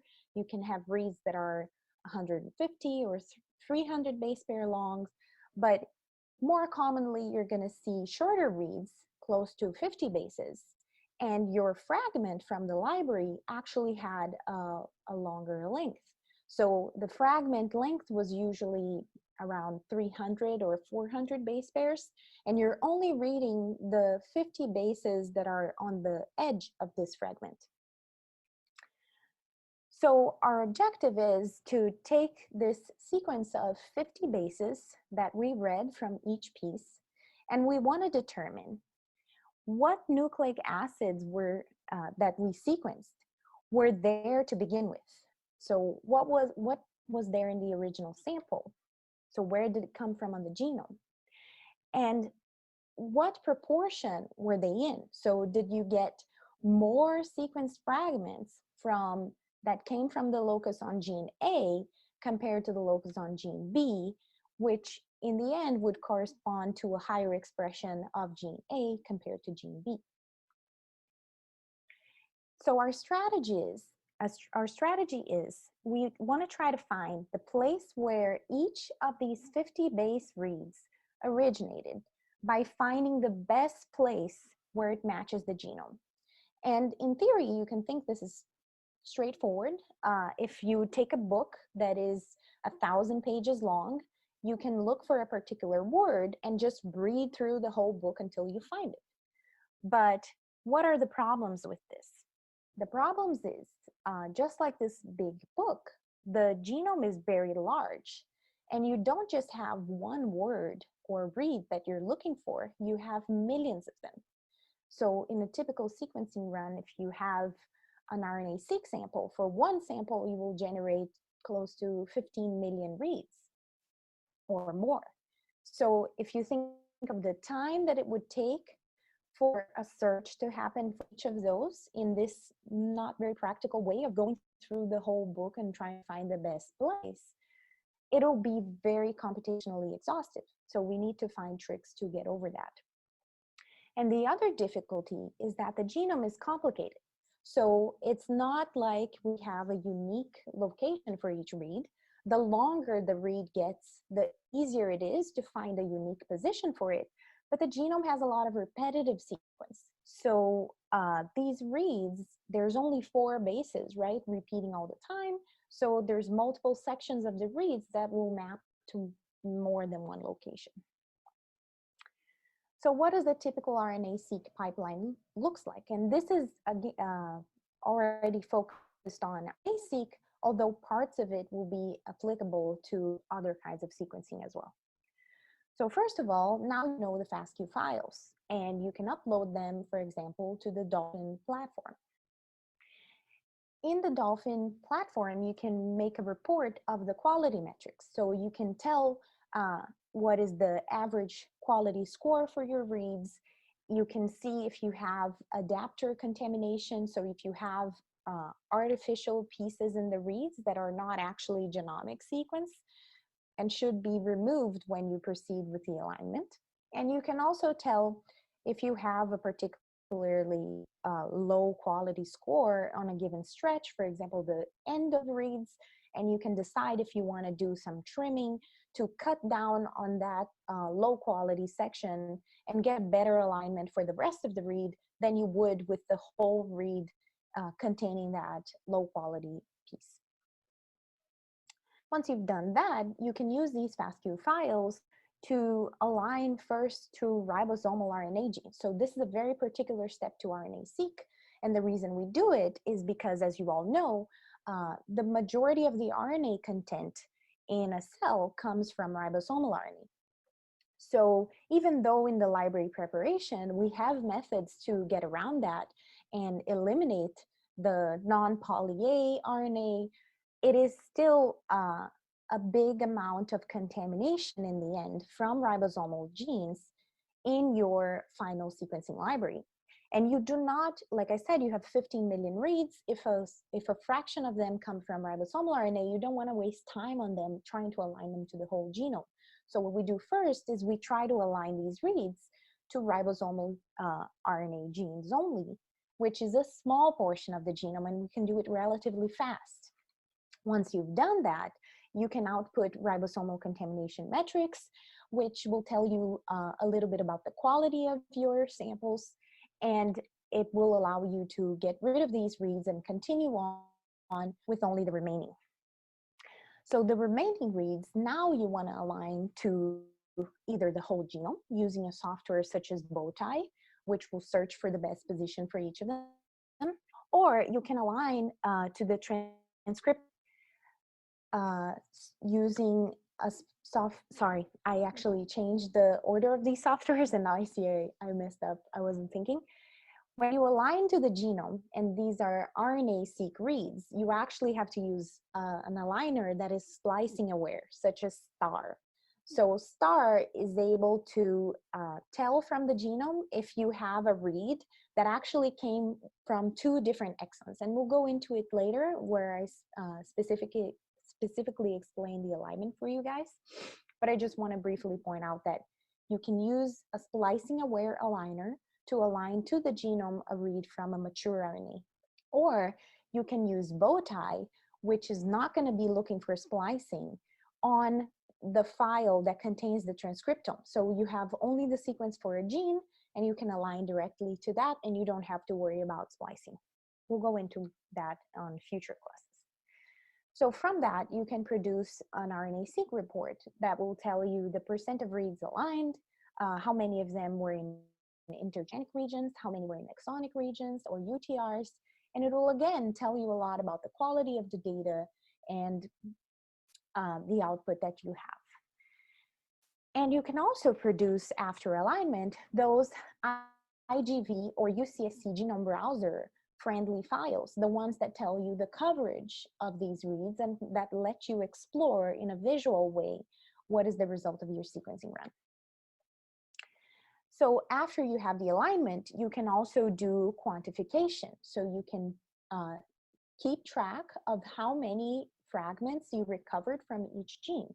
And that can be used to do future analysis with a normalized table of expression values for each gene. For example, if you have multiple samples or conditions, you can call differentially expressed genes, and you will have then a set of genes that is either changing for upregulation or downregulation in your samples. And you can do more analysis on it, like the function analysis we talked about. And now I'll just focus on the output that comes from the alignment step. So you've learned about FASTQ files, which are your input files for the sequencing that come out of the sequencing run. And you've learned about the FASTA files, which contain the genomic location that you want to align to. After you've done that alignment, you get a different kind of file. So now you are going to get a file that is in the format that we call SAM or BAM. So SAM is short for sequence alignment file, sequence alignment map, sorry. And it is a file that's a little different from the FAST and the FASTQ because it contains only one line of information per read, per sequencing read or region.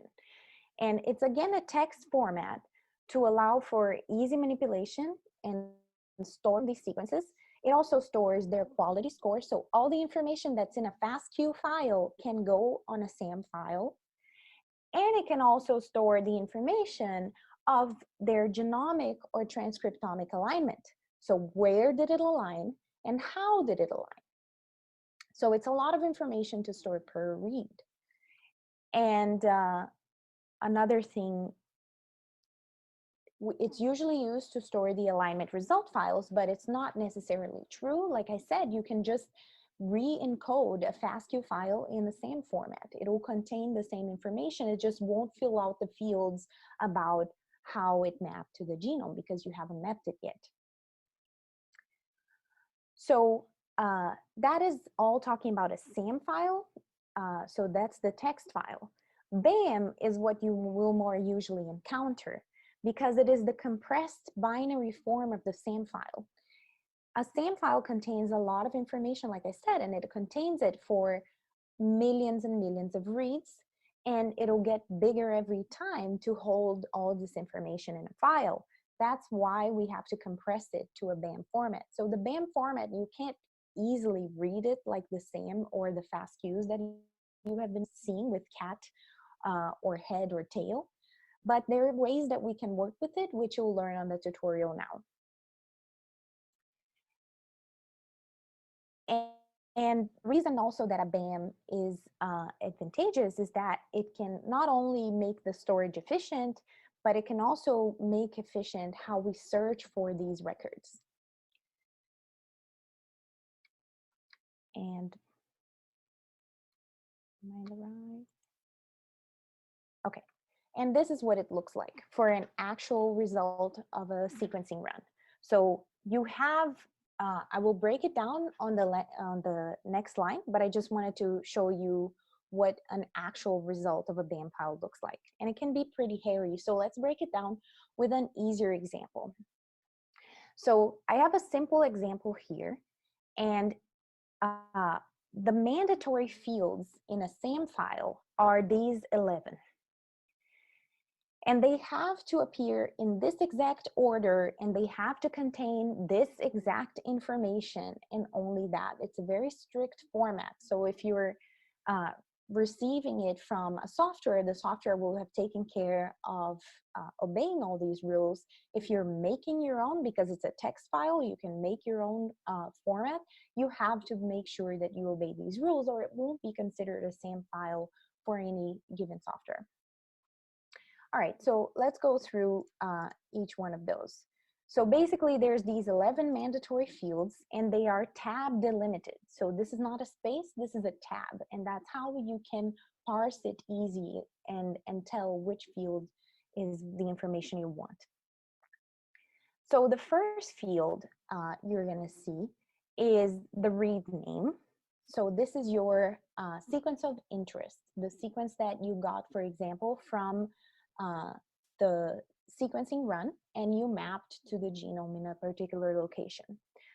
The second field will contain a flag. The flag can store multiple different kinds of information. I put a link on the end of this presentation to a page that explains to you if you ever find a flag, for example, 16, you can enter that number in this page that I sent you, and it will explain exactly what kind of information that 16 number is telling you. In the case of 16 is just telling you that it aligned to the negative strand of the genome. And in the case of 0, it means no flag is set, which means it is a read that has mapped to the forward strand, it doesn't have a pair, and it aligned successfully, basically.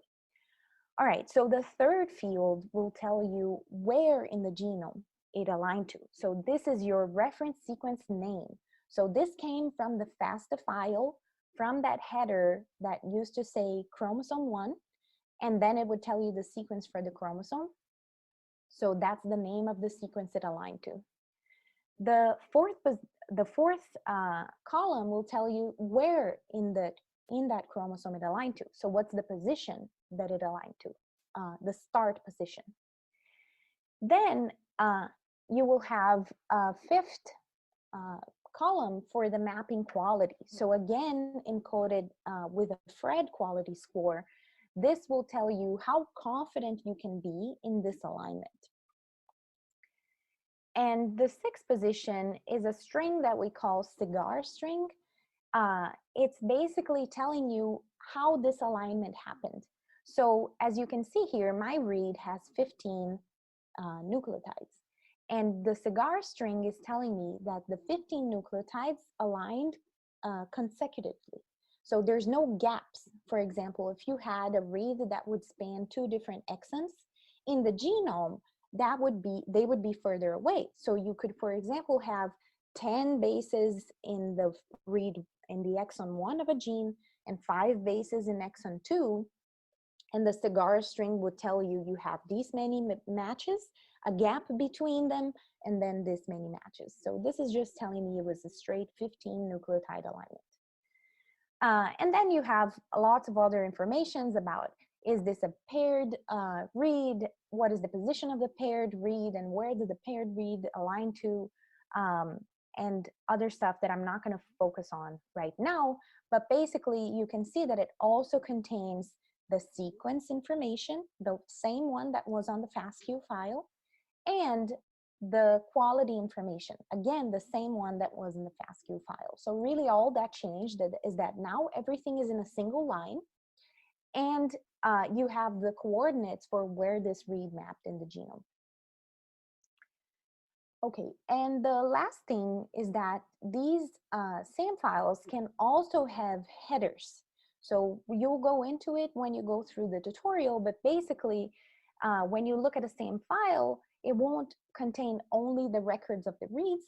There will sometimes be starting lines that will tell you information about the reference that you used for the mapping. They all have to start with an @ character if they are header lines. If not, it'll be a read line.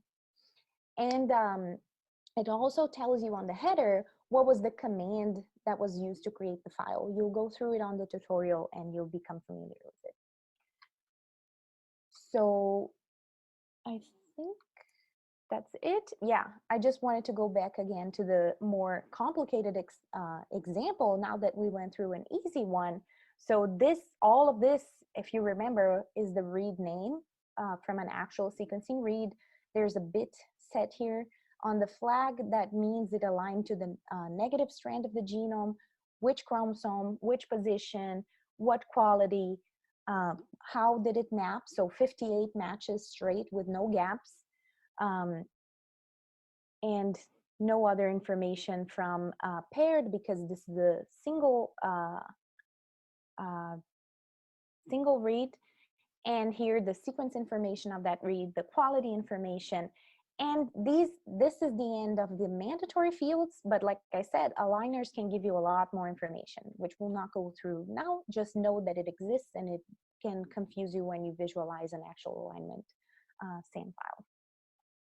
So that's it. I gave you a couple of places here to go if you want to look at the full SAM format information. It's a pretty big information, full format. So I went through the basics, but there's a lot more. This is great. This is the one I said where it explains the SAM flags. You can just type in the number for the flag there, and it'll tell you what that means. And this is a full list of SAM tools commands, and you will learn in the tutorial why you need them. Basically, to work with the BAM files, which are in the binary form, this is what's gonna do it. And that's it. You guys can follow the third and final tutorial session, which is this SAM BAM. And if you have any questions, just ask us.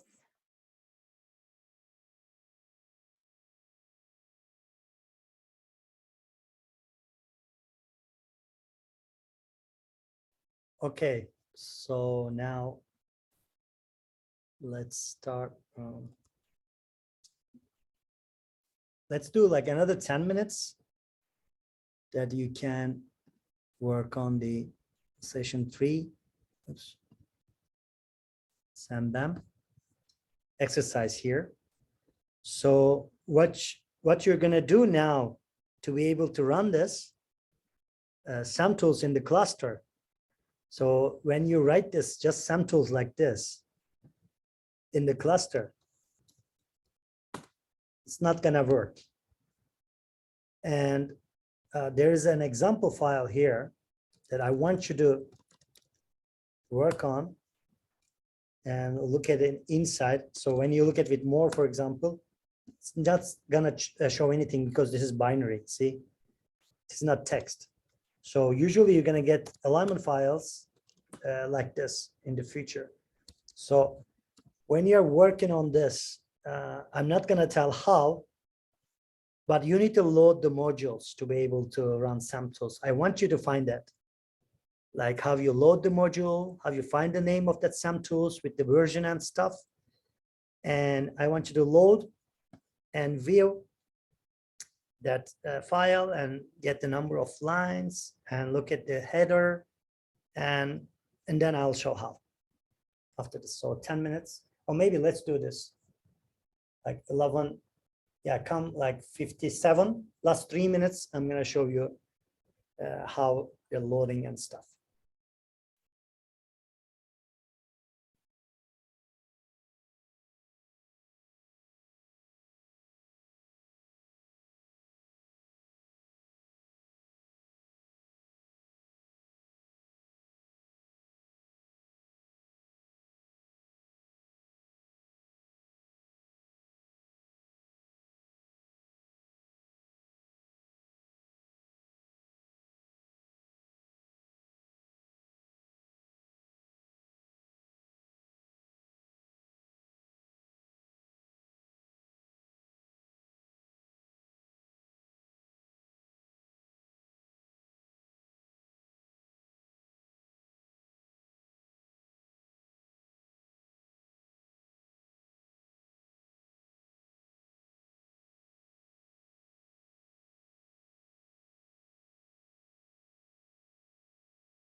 Okay, let's do the, do you have any questions, by the way, about anything we did today before I show you how I will load some tools and stuff? Let me know. Okay, so I'll just show it how we're doing. So the, where is it? Okay. The example BAM file is here. And how you're going to load the SAM tools. You learn like module available. Excuse me. So in this module available, if you go in the list, and you're going to see lots of SAM tools here, different SAM tools versions that you can actually load. I'm going to load this version, for example, 1.9. And when you do that, module load SAM tools 1.9, now it's available, so you can use it. So you can do many other things with SAM tools. So this is good to do operations on SAM files. So for example, if you want to view the file, you can just look at like this. See, this is what Elisa was talking about. You have many lines here. In one line, actually this is one line, but because I have not enough space in my on my screen, that's why it's just split it into many, like 3 lines here, but actually this is the one line. How you can understand? So every line, it starts with a name of that read coming from FASTQ file. So the second read is here, the third is here, so it's going like this. So what you see here when you check the view, so 73, chromosome 1, which chromosome it mapped, and the whole read here, and the quality information here. So there are other things you can do. For example, to be able to visualize this BAM file in IGV, you are also going to need to create index file of that BAM file. So we're going to talk about this, what index file is later. But basically, index files, when you index that whole BAM file, when these files getting bigger and bigger, just accessing to specific chromosome and specific locus, for example, will be harder. But when you index the file, it will be a smaller file, will actually tell you where chromosome 7 starts, for example, and that location. And also, to be able to do that, you need to sort the chromosomes and with their like start positions of these reads. So, and there's also SAM tools sort function here. So I can show you the help. See, this is the SAM tools help or SAM tools sort. So the other commands that you can see are here. See, sort. You can merge like different BAM files with the merge function. You can split if you need, or you can write as a FASTQ format. So this is the alignment file. But when you need back the FASTQ file to be able to reprocess that alignment file with a different program, for example, you can convert it, or FASTA. Or you can do some statistics to calculate the coverage and then get the results in a bad format. So we're going to talk about these like in next session. We can get statistics, like how many person mapped different regions, so you can get this kind of information. But you have a homework. Yeah. Yeah, sorry, I have 2 very basic questions. You must have covered it. Please. What is exactly the difference between a FASTA and FASTA and FASTQ file, and the different circumstances we use a SAM and BAM file? So SAM and BAM file, the difference is, of course, one is binary, one is text. They're exactly the same, BAM and SAM. Okay. FASTA and FASTQ. FASTA is just keeping the sequence with the name of the sequence. That's all. FASTQ has the read of your sequenced read in it with the name of that read, and you have the quality of that read coming from the sequencing machine. So these are the differences. But I suggest you to watch the FASTA and FASTQ, like this session 3.2 that we Mm. just did today. Just watch this video one more time to get into deeper of those files, and you can understand that. Okay, I guess today we are done. We don't have more time, but thank you for joining. Sorry for the problems that I had in the videos, but hopefully we're going to have a better sessions in the future. Thank you very But much. I have one question. Yeah, please. See, my question is like, once we are done with all the materials which has been posted in the GitHub, in case if we want to have more hands-on, do you refer some materials or something like that? Hands-on, we're going to do a lot of hands-on things, but like the material means like some other people did such things.